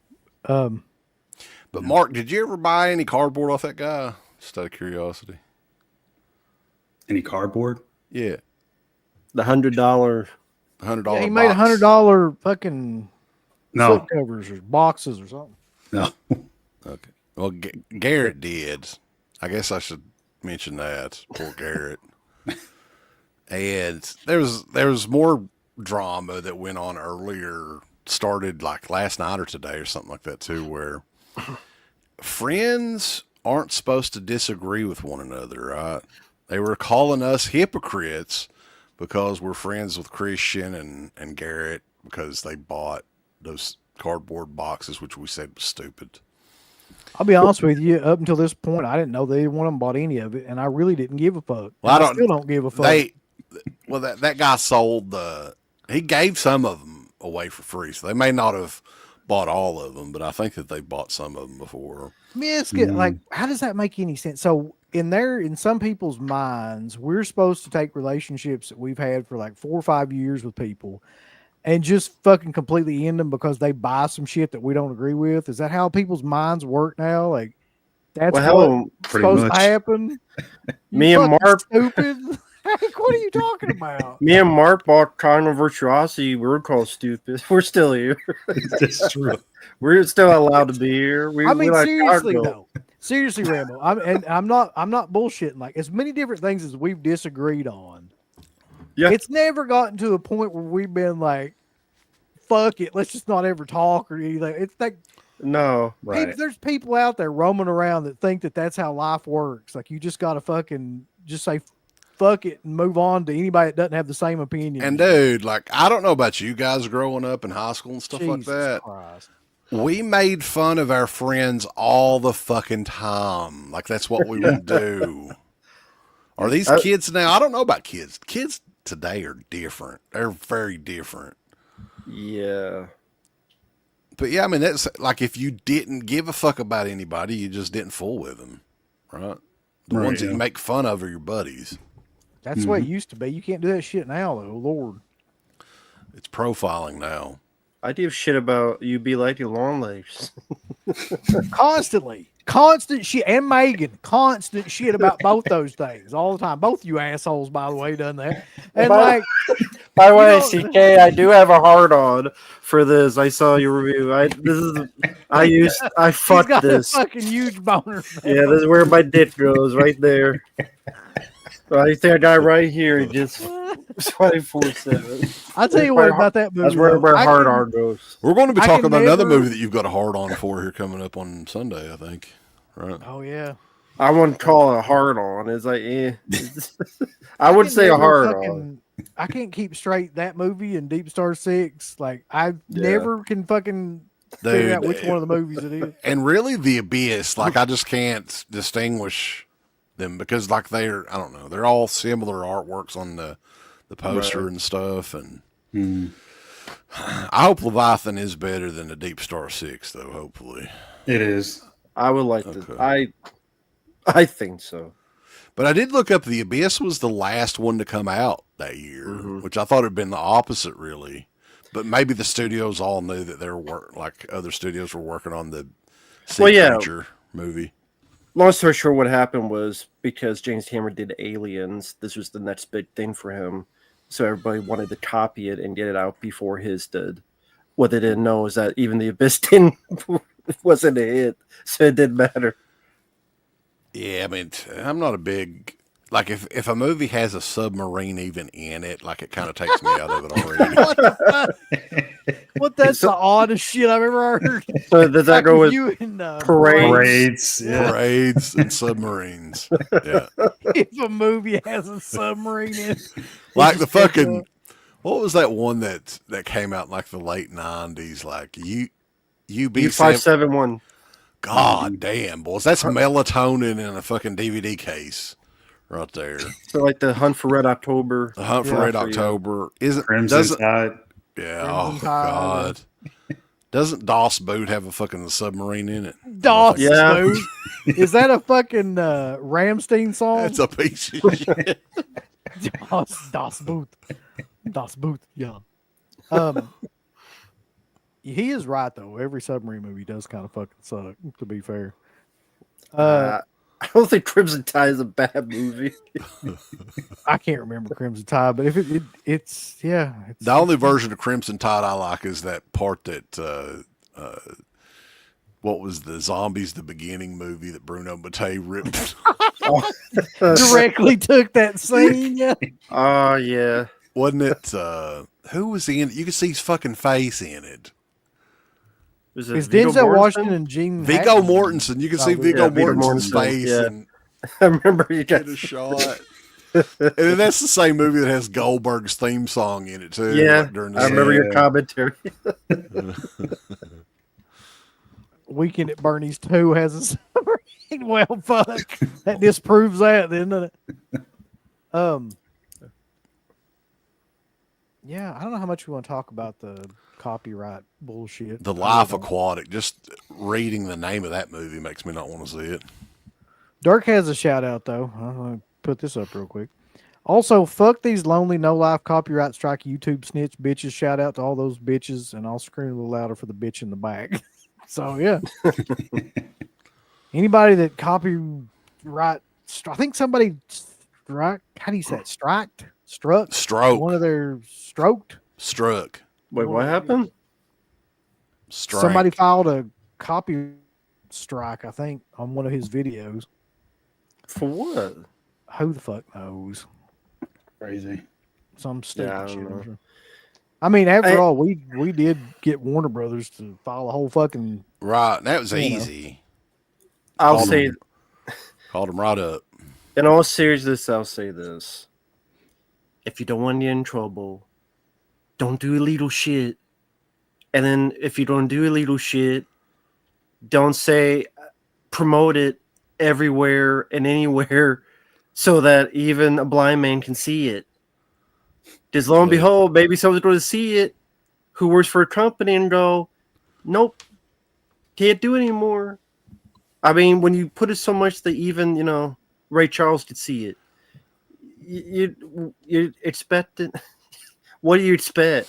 Listen, Stop what I heard, bubble.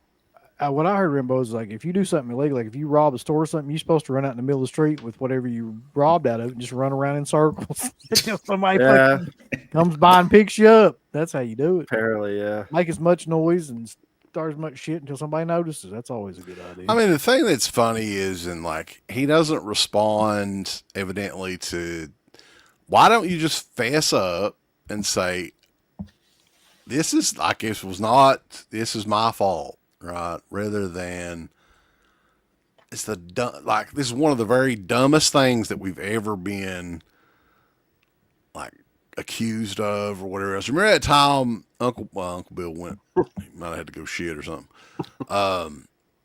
There was a time probably 10, 12 years ago where this fucking very similarly nuts, like this guy today, I don't want to say his name because I think he's still alive, accused us of hacking into his online radio station and messing it up or something. You remember that, Uncle Bill? Yeah, I remember that. It's kind of the same situation. People, I don't know if people are just dumb nowadays or if they're just paranoid. I don't know what it is, but like if they just can't take any kind of like. I don't remember the online radio station.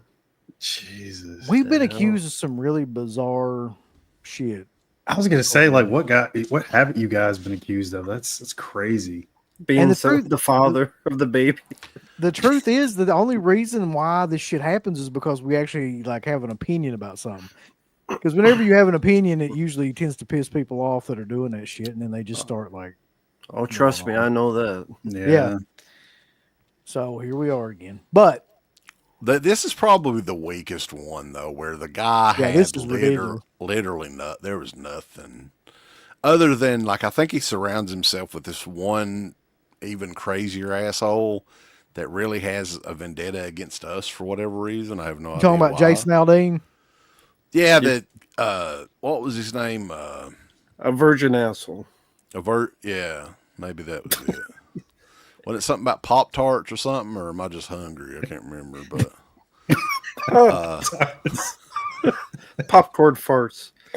Yeah, it's but this guy has a super hard on for talking shit about us, is wanting us to maybe respond. I don't know, but yeah, he's a part of that group too. So he's probably got people like that feeding him a bunch of bullshit. But the guy is obviously not the sharpest knife in the drawer. And to make things even scarier, I was told this dude is a pilot. I would be scared to death of letting somebody like that fly a fucking airplane. That's all I'm going to say. Well, Wow. never mind. I would not go. Don't do it. Don't do it, man. I'll see the wheels fucking turning. Yeah. Let's lighten the mood. Live react to the new South Park PSA video. It's on YouTube. I'll send the link. We might do that. I don't know if we'll do it or not. I've seen the video. I don't even know if we can play that on here, to be honest. No, you can't. It's the one with the Trump one? Yeah, it's like the real Trump, and he's got the little dick that talks. Yeah. No, I don't think we can fucking. No, we probably can't do that. If you mean like just react to it off screen or something, I don't even know about that. Well, okay, have you seen it, and what were your thoughts on it if you've seen it?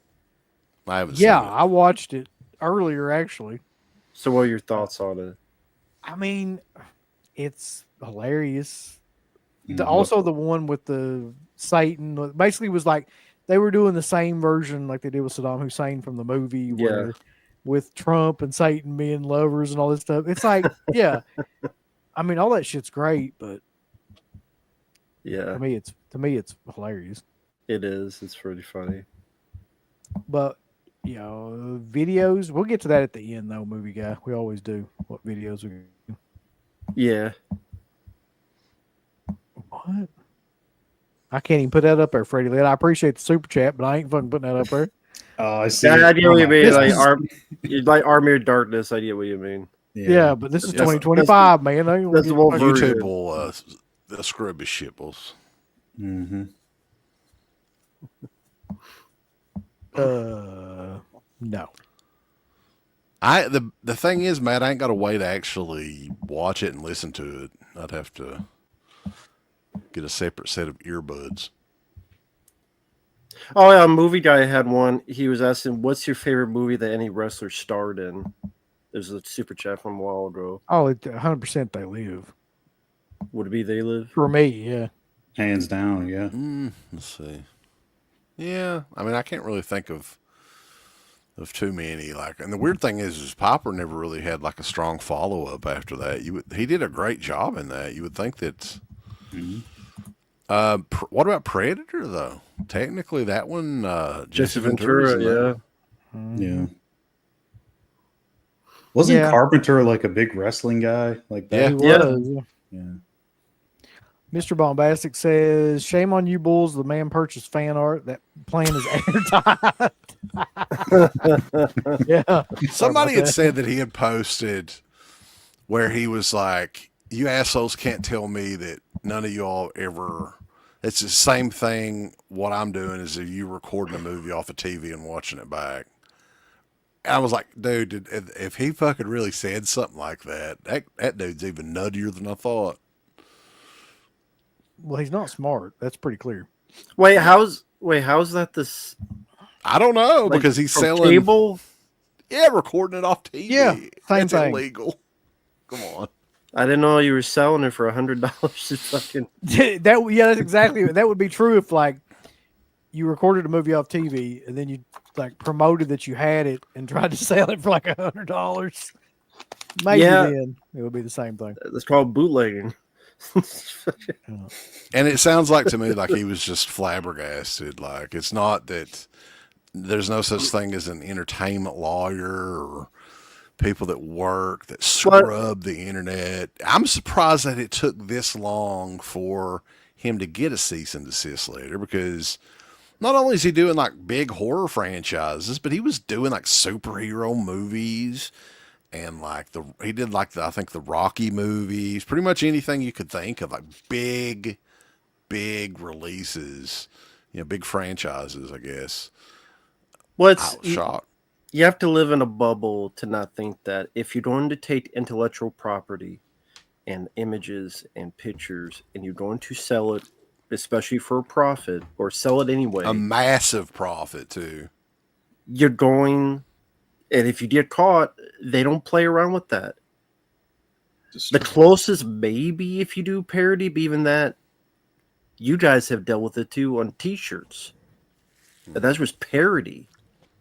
Mhm. So the fact that this person, it's just the fact that people were wrong and they don't want to admit they're wrong because it's the toughest thing for them to do is admit they're wrong. So it's ego and they don't want to admit they're wrong. But they screwed up. You screwed up, you fucked up, you got caught. This is killer. The dude has a tenuous grasp of the English language in general. Copyright law isn't rocket science. It's pretty simple to understand what you absolutely can't do. Like I can't make a t-shirt of this and sell it for $80. Right. Well, you could. But I mean, you could Yeah, try. you can do Well, whatever you well, want, but And I'll there's- promote it here and be like, that's the funny thing. Then the studios can also do whatever they want. Well, and you've Yeah. got not only that, but he's making this stuff and has the balls to send this stuff for people to review. Where I he think did that? Christian, yes, Christian did a review, and there's like 16,000 hits on a review. So why is he bitching at us? Pizzal does I don't the same understand. thing, right? And you're mentioning this website in the video. I wonder how they found out. How could a studio find this out? There's no way they could have found it out. They found it out through Dead Pit. It's got to be them fucking Dead Pit guys. That in that very video, I want you to go back and see if we ever mention that cocksucker's website or the name of the. Never. It was never mentioned one time. Nah, you never did. But it was us that's why he got caught. The poor little dumb fuck got caught. Them gummies are kicking in now, boys. This is gonna be good. No, dude, like that's That- the s- Not The- lying. that guy does not know what kind of hell he can unleash by pissing us off. That's all We I'm don't gonna even have say. to do anything though. The fucking legal system is gonna do that. He was promoting Star Wars cases on that same stream. He should start bootlegging Nintendo and see what happens. That'd be awesome as shit if he did that. Please do that. He still gets to keep the money he swindled from the intellectually impaired who purchases shit. He actually got a W and can't see it. Oh, he thinks he's a big businessman. Yeah, He one of them. does I don't talk know. like, yeah. I don't know if you know this or not, but one of them guys is a filmmaker. I heard Well, so's Chris Suckman, but that don't mean shit to me. he's a big time filmmaker, boys. Big deal. So you guys, you made films. You had Uncle Bill get killed by Michael Myers. That's a In film. the ass. I got raped by Michael Myers. Sorry, graped. Can't say it anymore. I got raped by Michael Myers. That's a film. Matt takes pictures because he's a photographer and he painted walls and stuff because he is a department manager. Uncle Bill's job is to fix the dryer. Shit, that's really specific. And power. I just work on dryers only. I don't know how he got away with it for that long, man. That blows my mind. Yeah. Because he wasn't telling everybody, Yeah, I hey, think I'm doing that's it. They illegal just didn't stuff over know. here. He didn't put a big red light flashing over his videos and shit or his site, but yeah. Until then. The reason why Warner Brothers doesn't put Robert Englund's face on the latest releases is because they have to pay him. How can anyone think they can put copyrighted stuff on boxes for profit and get away They with live it? in a This guy bubble. did. They live in a bubble. I mean, it's people that. I'm sorry if this is rude to the person who's watching this, but you don't live in the real world. Welcome to the real world. Ugh. I'm sorry that it burst your bubble, but it's not going to be the last time. Nope. Well, Is there's it other older? No, it's there's same other kind of thing. people doing it though. I mean, I probably Oh, just yeah. thought you could get away Well, they're with probably it. not sending it to people with like Right. 30,000. Advertise the hell out This of is this. true. Yeah. I think that's the key to this, though. Like, if you're doing something like that, do not advertise it. Like, that's the last thing you want to do. That's like calling a cop and going, "Hey, I'm doing this illegal shit. Here's the address. Here's my website." Bulls, I don't think any of them guys are pretty cool fucking guys. I don't give a fuck who they are. I hope not. 4K feed are supposed. Good stuff. That'll be soon. Hopefully not. So, real quick, to end on a positive note, though, Sure. Arrow pretty much dropped every good film that's going to be coming out for like the next 2 or 3 months. I know you don't get spawned.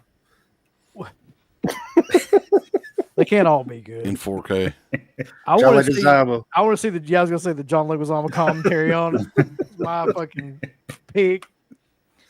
No, but like Return of the Living Dead, which granted they put that out 57 times now. It's getting a little bit old, but I'd say that will be the definitive version of that movie. Uh-huh. Miss 45, 4K of that, which I think that one needed a update Yeah. bad. that and that's a for sure. great movie too. I don't think people really give that movie enough credit of how that's probably the best revenge like film that there is. Like in terms of that, I can't even say the word that genre. The Sadness again, which I'll never watch that movie again. I mean, that's one of those movies. It's like You don't It's need great. to own. yeah, but you don't need to own it. Like you're not going to watch it multiple. It's like the times. fucking Human Centipede. It's like a one-time watch. And then, what was the other big one too? There's another really big. In the Month of Madness. In the Mouth of Madness, yeah. Prince Which of is Darkness. all those I'm looking forward to. What about Three Extremes? I don't think Isn't I've that like an seen it. Asian movie? It's an Yeah. anthology movie, yeah. Yeah, it's Like Asian. we've seen it, I think, Uncle Bill. I think I remember the name, getting it back in the day. Didn't Tartan do it or something? Yeah, Yeah, I Tartan think did they do did. that. Yeah. We had every Tartan release at one time, I think. Dude, Tartan, God almighty, they was releasing a lot of stuff. So So- didn't Christian, or he not say the Ninja Turtles are coming out by the end of the year? Like he could say. He wouldn't say, but he said it was, I think. And a box set for him, too. Yeah. Like all of Indirectly saying that. Yeah. them. All Yeah. the live action ones, at least. Talk about a guy with connections. There you go. Chris McMillan still kiss our ass. I don't care. Who is it? No, is it Chris? What's his name? Cliff McMillan? Yeah. Yeah, Chris and Cliff. Fuck both. I don't think Cliff was really gave a fuck about us or like he wasn't the guy. He was that other dude. No, Cliff was the one that I did talk to on Facebook a few times. I think the other one was he was Jeff or whatever the hell his name is. No, I still do not have that shit, and I don't know if I ever will get it at this point. Yeah, We still don't have our massacre video releases either. You'll never see that. Like I've come to terms just throwing that money out the window at this point. Is that All the that bullshit. What was the movie with that? Master That was Murder Set the murder Pieces. set pieces, yeah. That's what I thought. Yeah, you ain't seen that. And he came on there and he's like, buddy, we're getting ready to ship. This was like 3 or 4 weeks ago now. He's like, buddy, we're going to ship all that stuff out. Because somebody had posted that they went bankrupt and he said it was a lie. Then he was like, we're shipping all that stuff out soon. I haven't heard shit since then about it or anything that's moving with it. That sounds about right. I was just Dude. looking through the Severin sale, and it's nothing really that stands No. out. I was just I scrolling. I didn't buy anything from that sale, sadly. Me neither. Well, they I got the mean, box set sale that just started. Is what I was looking at. Oh. Yeah. Well, let's go on there real quick while we're Jacking Like, ourselves off. Here. even though some of this stuff's supposed to be like half off, it still like seems pretty expensive. Mm. Yeah, I saw you guys' stream the other night. It didn't look like a lot to really pick up. I mean, it's good that they do some of those sales for like, you know, $7-8 titles or whatever. That's pretty cool. Yeah. But like a lot of the stuff that you're kind of looking for, it's just slightly lower than usual. Jesus, dude, this stuff is still expensive. Real quick though, Mike, the choice voice as a teacher and work at Finster Hall Orphanage. They You wanna can't call it translate- What is orphanages Finster Hall anymore. Orphanage? Why can't you call them orphanage? They just don't use that word anymore, do they? Why? I don't know. I mean, it's just it's one of those retired words. They call it the Home for Bastard Children now. Yeah. I was going to say, what do you call them? Parentless people? What do you call it now? I don't know. Family centers. or Oh, I something know like what it that, is. yeah. Unparented. Yeah. What the fuck? Get the fuck Unparented. out of here. Oh, $100 for Clones of Bruce Lee. I Okay. apologize to all the unparented people that are watching this. It's but half off, and it is like what is it, like 17 or 18 different movies in that set? Yeah, I So- have it. It's pretty good. I mean, that's a good deal if you never got it before. For how many movies you get, it is a good set. The Game of Clones, if you're into that type of stuff, that is. those It's Tony a lot. Danza sets are 50. Oh, Tony Danza. Tony Danza. The Central World of Black Emmanuel is $150. So We got the Violent Street set for $67.48. I think I've That seen was- that cheaper than that. That was like- not fucking 134. That's a bunch of No. bullshit. Oh, What's up? what was it? It might have been Violent like Street 75 or 80. It was not over $100. Mm. Violent Streets is actually really good, but I bought that for less than that on another. Yeah, sale. it's a I really can't remember good which one it set. was. But yeah, that's still a little high. Peanut Butter Solutions is a huge recommendation if any of you guys don't have that. Bombastic. Nasty picked it Habits. Lindsay Baker. I'd like to get that one actually. No one's going to buy that Ray Dennis Steckler. It ain't worth a penny. No, nobody's going to really buy any of this shit except for maybe one or two of these. I would say Game of Clones would be my favorite of that. All right, Where's- bulls. Do they not have the Bava set on sale, or is that too new? That's too new. They put that wasn't going to be on sale. Oh, okay. Figures. Favorite Carpenter film? Go. The Thing, I guess. It's still got to be Halloween, and I can't lie. Like that's the one that I've watched the most. Memoirs of Invisible Man. Nah, I'm just kidding. We kill if that was truly it. Fuck no. The Thing for me, and then Big Trouble in Little China I love as well. Yeah. Oh, yeah, that's a great one. I think his best one that nobody talks about is Assault on Precinct 13. I love Assault on Precinct 13. Love it. Didn't they promote a 4K of that probably 3 or 4 years ago that Vinegar Syndrome was working on or something? I saw I that. don't remember that. Somebody in the chat, let me know. I think that there was something with Vinegar Syndrome and that movie, but yeah, Assault on Precinct 13. But I don't Then know. didn't they say it was finished and then they never released it or something? Yeah. Did you see? You Anybody- can find a 4K restoration, but you just can't have the disc. Is anybody interested in these Eurocrypt of Christopher Lee sets? Evidently Lord. not, yeah. Yeah, not. These are like a bunch of Christopher. Like, here's the thing about those sets, and I mean, I think it's cool that Severin kind of does it just to preserve it. But these are all movies of Christopher Lee that you don't know, you've probably never seen, never heard of. Like, they've got Christopher Lee as fucking Sherlock Holmes or something like that in a movie. The ones you shit like that. probably don't want. Yeah. Yeah. Right. That's the problem is it's not any of his good stuff. Or not much of it, at least.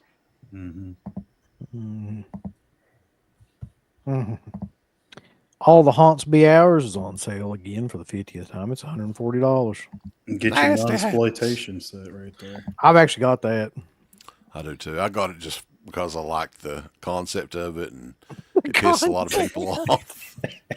Fucking two nuns making out. It's called Nasty Habits. That alone got my purchase. Oh God. Trying to see what all's in there. Of which one? The nun set. Oh, I can show you. Hold on. Well, the story of a cloistered nun is like the Shawshank Redemption of nunsploitation movies. This has got Christiania, Devil Nun, Story of a Cloistered Nun, Images in a Convent, and The Nun of Monza. And then nuns don't get nuns. It's the true story of the nun of Monza. I think the only one I've seen is Images in a Convent. I don't know about the other ones though. I'm surprised you fucking seen that. I never even heard of it. There was like an old 5-disc set. I think it might have been Severin that they did. It was on DVD back in the day.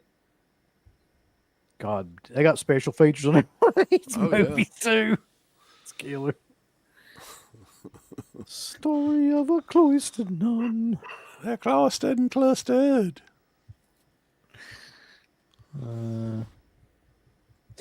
Sister Act 2. That'd be killer. I'd die. Sister Act 2. Holy shit. Oh,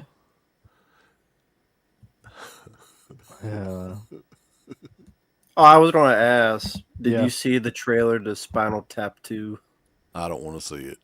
I saw parts of it and I was like, yeah, that's sad. I don't need to watch this. It's really sad. It is. Is it? Okay. Yeah. People were saying like, oh, it's killer. But I didn't watch it because I figured it would be shit. So did you even get through the full trailer? No. I just saw what Well, they look that's- like now and I was like, no, I'm not watching it. Well, that's okay. I see stuff mean- like that all the time too, man. It's like the Coming to America movies the same way. I was like, I really don't. I don't need to see it. Like, there's a bunch of those coming out anymore. I'm just like, what do they think they're going to do? Those guys are in their 70s. Like, like, what are they going to do that's going to be? I just don't get it. I don't get why they're doing stuff like that. Yeah, the trailer that I saw this week that nobody needs to see is the War of the Worlds reboot. Oh my God. They're doing that With shit another again? Yes, with Ice Cube as the lead. No. That's not a joke. Fuck no. They're doing I Ghost couldn't of Mars believe it. again, basically. And he's like, I guess he's like some computer hacker or something. And I'm like, yeah, just throw some glasses on him. That makes him Yeah. computer literate. He's 100% computer hacker. Yep.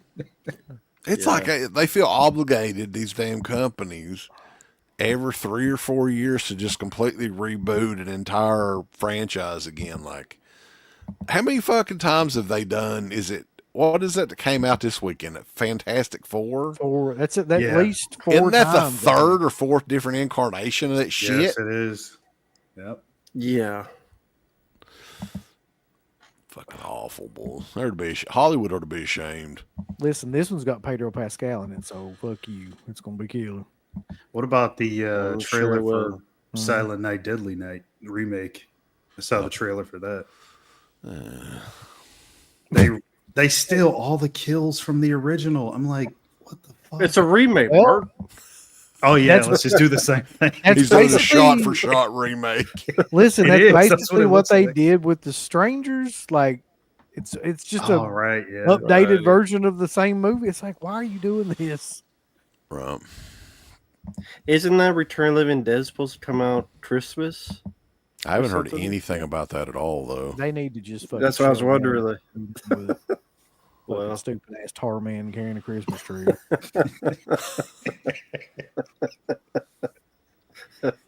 Let's shut it down. Can we shut some of this goofy ass shit down, please? Like, good Lord. don't ask me. Well, here's the thing too, and I'm making this prediction too. You can write it down. Within 5 years, I would say 80% of all movie theaters be closed. If things keep going the way that they're going, because you've got a movie out in theaters on Friday. Usually, what is it, a week later even, or a week and a half, 2 weeks later, it's already on streaming. Some of them, yeah. Yeah, some of them, and then like they announce the DVD or well, not the DVD, but Blu-ray or whatever else is coming out. They announce it before the damn movie even comes out in the theater for some of these mainstream movies. Well, what was the last film you saw in the theater? Because I know you go with the kids before you, Wes. What was the last film you saw in the theater? Oh God, I bet it's that one we went to. Oh, what was it? Terrifier? Yeah. Yeah, I don't see anything, man. That so nothing because this year. it's a good 30. What is it? 35 minutes, 40 minutes to a movie theater anyway. So you got to really be invested to want to go see one around here. You did your popcorn buckets. Yeah, They're not making movies nowadays that really like people movies like are very us are interested in. they're very throwaway now. They're not. Yes, they're they not are. special. But if you say you hate everything, Well, that's true. I actually do hate everything modern that's coming out in the theaters. Like, fucking, what the fuck comes out, man? Like, made in 2.0. I was gonna say that you stole. I mean, if you look honestly, especially in the last 5 years, at the shit that's come out, it's all remakes, sequels, Marvel movies, Disney movies. It's a bunch of shit, and none of it matters. Nobody remembers anything from any of those movies. Nobody gives a shit about any of those. It doesn't have anything interesting in any of those movies. Well, CK, like I know you said this before, where you said like you don't really buy newer stuff on 4K. What's the last movie you saw in the theater where you thought it was so good that you couldn't wait to buy the physical copy? When's the last time that happened? Well, the last newer movie that I bought on 4K that was like it was in theaters, but I saw it after it was in theaters was The Substance. That was one that okay. yeah. I don't buy for modern movies now, man. I just don't buy. I don't buy them at all. So that's a very rare exception where I bought.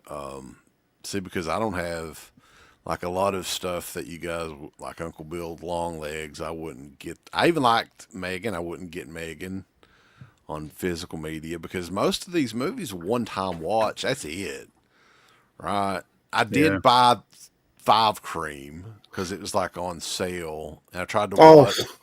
I tried to watch it again. I think about it for a second. Yeah, Okay. I had to watch it again for some show or something. I couldn't make it through it, man. I was like, God damn, this is fucking. It's awful.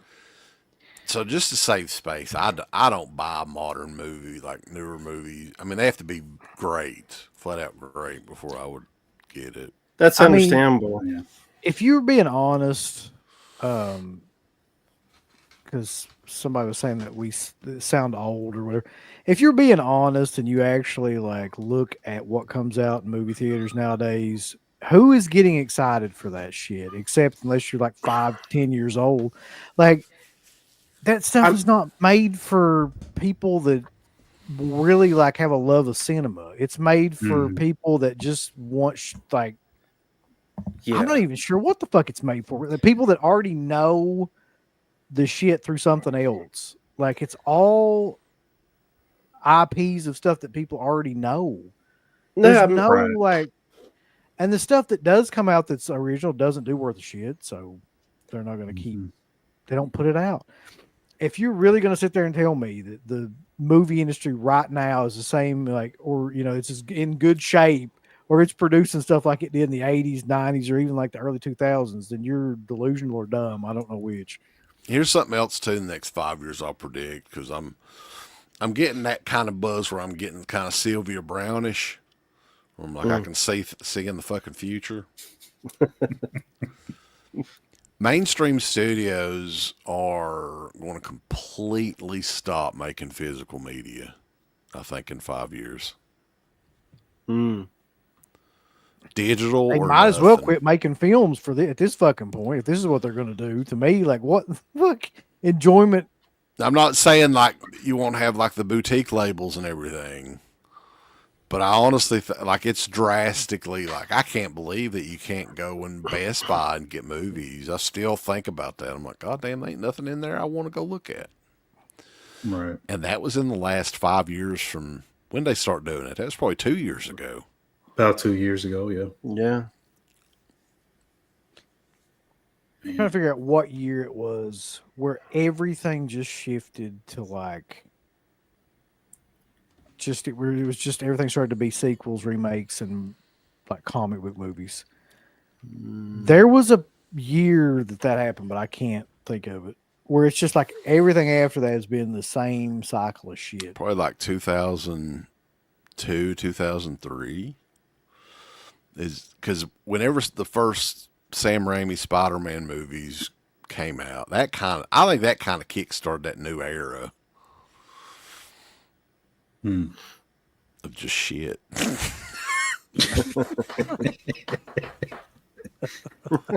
I hate all that shit, man.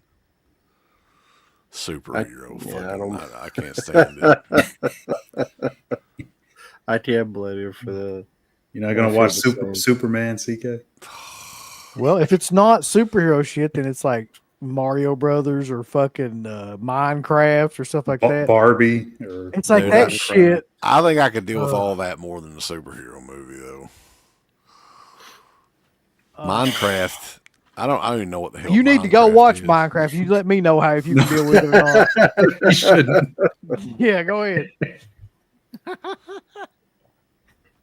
God almighty. Yeah, it's true. I mean, I'm not going to be excited by Jurassic Park 7. Well, I know we did last summer. Jesus, it is. They are on like part 7. How many fucking 7 Jurassic Park movies? Yeah, there's 7 of them. Insane.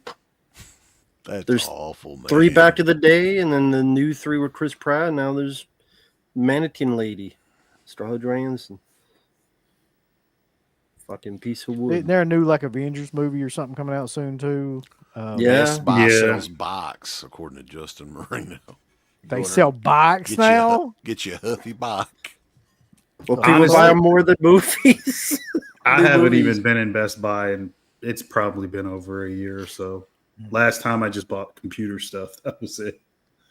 I don't go in the store anymore. Why would anybody go in Best Buy at this point? Best Buy is going to be the next big retailer to go out, I think. Yeah, they don't even have Best Buy around here, so I don't hear either. So I guess not missing much. The last story to talk about really is the Jason shit that broke, where there's supposed to be a new movie and a new video game drop. Yeah. Get hyped. New movie. I didn't hear that. I saw that. Well, they're selling the masks already, right? Somebody was sending me pictures of that. I hope to God that's not the actual finished mask, too. Yes. Yeah. I didn't see shit. That's crazy. Let me see if I can find a picture of that. Yeah, you should pull it up. I didn't see this mask. Oh my God, you won't believe it. I thought it was a joke, or I thought it was just something. It's like square eye holes. It's the merchandised version of the mask. So I don't know what it's probably going to be slightly better, but this is the merchandise, version you can buy in a store. I'll believe it. Spirit Halloween or something. I'll believe it. Come on, Jason! You shitty fucking mask! Spirit of Halloween's newest Jason mask. Yep. Oh, God. Thank you for the super chat, movie guy. Yeah, remakes often more than not are inferior to the original films. Yeah, that's a lot of the times. Where the hell's that at? I don't even see it. Oh, yeah, there it is. Yeah. Fuck? That's going to be like with this new stuff. Like Silent Night, Deadly Night, I'm not interested in. Return of the Living Dead, not interested in. Justin Smith, yeah, that new Hellraiser video game. I could not believe how good that looks. I'm looking forward to that. That trailer opened with like a hardcore sex scene. I was like, what the hell? Yeah, titties. Hey, Anthony. Thank you, man. Hope you do well, Anthony. I can't find the picture of I thought I had him. So bad they took it down already. Yeah, I didn't see this. I've got it on my. Let's see. Just send it to the chat if you can, and I can pull it up. Let me look here, see if I can find it again. Oh no, that's not it. It probably is if that's what you're thinking, because that's the same reaction I had. Let's see if I can. I don't. Yeah, I don't, that's it. oh no, yeah, that's the one I found. Yeah, I Put don't, it in there, Rambo. Let me give you the full I effect. think this here. one. Let's see. I don't know if that's it or not. Oh, that's not it. All right. It actually looks goofier than that. Oh god. That looks like something that somebody actually made and took some time. Oh my god. Anyway, I would try to look on the it computer sucks. here, but it would probably explode. I've typed in every variation of shit I can find on it. Yeah, isn't there like a? Is that new film? Look Like up, there's one called Sweet Revenge. Piazal Yeah. posted it on his Facebook page if you've got him on Facebook. Oh my god. Did you find it? Here it is. Here's the Okay. Pizzao. All right, here we go, bulls. Jesus Christ. Ain't that fucking cute? It looks like something from a goddamn Teenage Mutant Ninja Turtles movie or It something. looks like Yes. the mask for fucking Toonie Tears Jason. Look at this. All right, here we go. Now, bulls. What the fuck? That face on the other is what I'm making. Come on, Brandon. They legitimately thought that was killer too. It almost looks like a mask for what was that Sega game, Slaughterhouse or something like that. Splatterhouse. Yeah. Splatterhouse. If you took the chevrons off there, it would look exactly like that. That It's just. Yeah. Yeah, go ahead.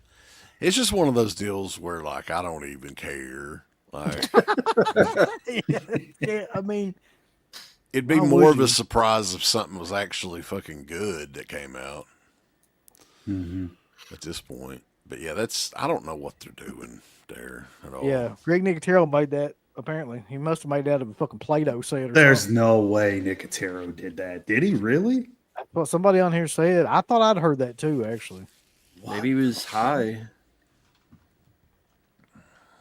oh God. There's a pic where he's holding a machete that doesn't look as bad. That there looks, yes, it looks very bad. I'm not even sure what the hell that's made out of, but it looks like. I hope that can't be the finished one anyway. Made of jars of clay.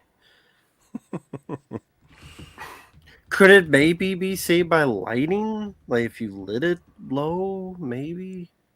Fuck, no, what I'm talking about. Man, what makes it so bad is those fucking chevrons. They wouldn't be that bad. Just don't, like, and that just looks fucking ridiculous. Like, what are,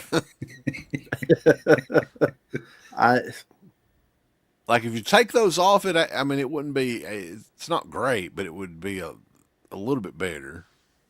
Right. It does look like animated cartoon of fucking Jason. Yeah. The video game. Just need painted purple. All your friends are dead or whatever. So, like, I mean, back when the remake was coming out, I mean, I know you guys saw that in the theater. I think pretty much all of us did. Of course, the trailer is going to tell a lot, but are you guys excited at all for this new movie? Not based off that image, but just in general, that they're finally doing another Friday movie? No, call me cynical. Just no. I mean, if there is any movie that I would be excited about that's a remake, it would be that. It'd be Friday the 13th. So I guess I'm excited in as much as I can be at this stage. I mean, I'll definitely go see it. Am I expecting it to be good? No, but I will support it just because, like, we don't need to wait another 15 years or 16 years or whatever in between these movies. Mm-hmm. You know, what? Pedro Pascal's playing Jace. He might as well let some bitches and everything. He might be him or Skarsgård. It'll be one of them. It's the new Tommy Jarvis. He's playing all the teenagers. Yep. Man, All right, we've had well, a pretty big crowd in here tonight. Yeah. It's all pretty much consistently the whole time. So I think if anybody got anything else, or we can call it a night. 2 hours and 34 minutes in. Yeah, because the Lord's going to call it a night for me here in a minute. I'm getting ready to pass out. Jesus. When the Lord calls it a night for you, you know you gotta go. I had all night though. Just let people know. Watched Royal Rumble 93 or 92 on this little TV. So we're up at the very end of the 1992 Royal Rumble. The final three participants, Uncle Bill, real quick. Who were in there? Who were the last three? In what Royal Rumble? 92. Flair. Oh, I know. Fuck, you do it then, because I can't. Hogan and Sid. You got it, man. That was it. Because Hogan like got thrown out, but then he's the good guy, but he's like mad at Sid for throwing him out. That's Royal right. Rumble. That started the whole fucking The live feed, the funny thing too is you could look the live feed up because they edited cheers in for Hogan after because he got booed when he got thrown over. So WWE or WWF at the time was so protective, they went back and edited like cheers in instead, and not that they were booing him. All right, Matt. What do you got going on? Somebody asked this earlier for a super chat. What videos have you got coming out? A lot of stuff coming up, thanks to people out there. A lot of random stuff. Just to name a few. One is Motel Hell review. Another's Blood Diner.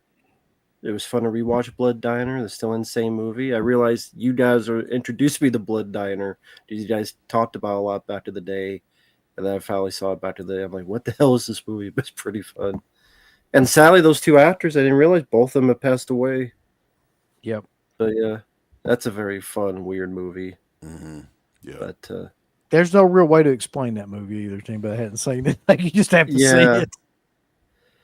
So also Arizona, where Danny McBride is a psychopathic killer. And Parents, that Randy Quaid film from the 80s. But yeah, a lot more to come. So how about you, Mark? I don't have shit coming up.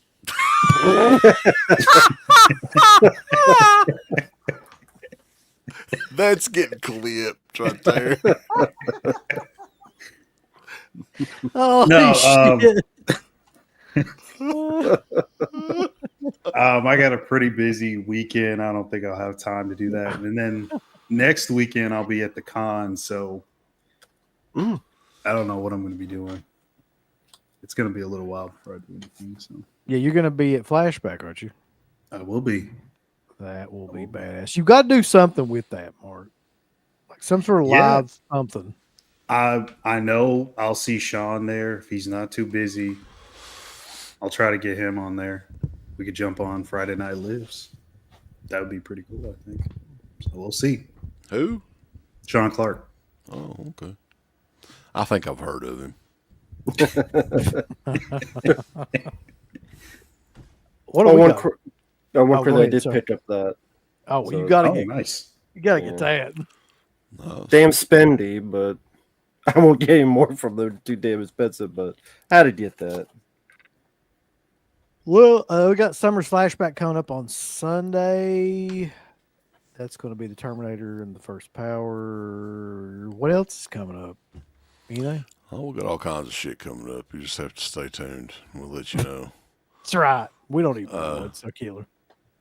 Well, we were talking about our good friend at Warner Brothers. We may have them on for a live stream over the phone. So we may do an interview with him and talk about our devious plans that we have on other people online. We're taking everybody out. Take everybody out. Yeah. All right. So, Oh, and then next week, thanks to Nubbins, I may be getting a certain thing to rip. That might oh be fuck, pertinent that's right. Yeah, conversation. So rip it, brother. if that Cool. comes in, that'll something to look forward to. Jesus Friday. Christ, That's stop it. awesome. People are sending you stuff to rip now. Rip it live. Where in the hell's Garrett at, by the way? Garrett didn't show up at Garrett all. was talking like he was going to be on here, but it may be a little bit too close for comfort with his buddy there. You know, who knows? That's true. Uh, But anyway, always remember, I guess, everybody dies, but Friday night lives. Brother. I want all these people to click everything they're supposed to click. You haven't been liking them, you haven't been subscribing to them, you haven't clicked the bell or notification or anything like that. Folks, why don't you click the like button? Do you hate us? Do you not want to see us succeed? Why don't you click the heart button? Is this something that you have against our particular show? Why don't you subscribe? You should click on one of them buttons right now if you want us to continue to bring greatness into your life. There's all kinds of wonderful shirts over at shop.deadpit.com. Simply the best horror shirts. On TeePublic, there are others, but they all suck. You can get some Dead Pit radio shirts. You can get Last South on the Left. The Hills Have Eyes.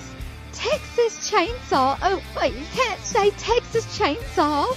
All kinds of shirts, folks. You're gonna love them. Shop.deadpit.com. Special thanks goes out to our supporters on Patreon. Do you know what kind of stuff you can get on Patreon, Uncle Bill, starting at only $1 a month? What's that? Access to every Dead Pit show since 2005. We got almost 200 fan commentaries that we've done over the decades. Here's what other fucking Patreons do. They're like, hey, give us money and then we'll let you see a video early that we're going to release like a fucking week from now. And then that's all we're going to give you. Meanwhile, we have a literal jukebox full of songs, thousands of reviews. I don't even know how many shows are up on there now that we've done over the years. Hundreds of thousands. You need to figure this out now and subscribe to us on Patreon and YouTube and Instagram and help us to 1 million. The road to 1 million subscribers starts today. So deadpitonpatreon.com. Join today.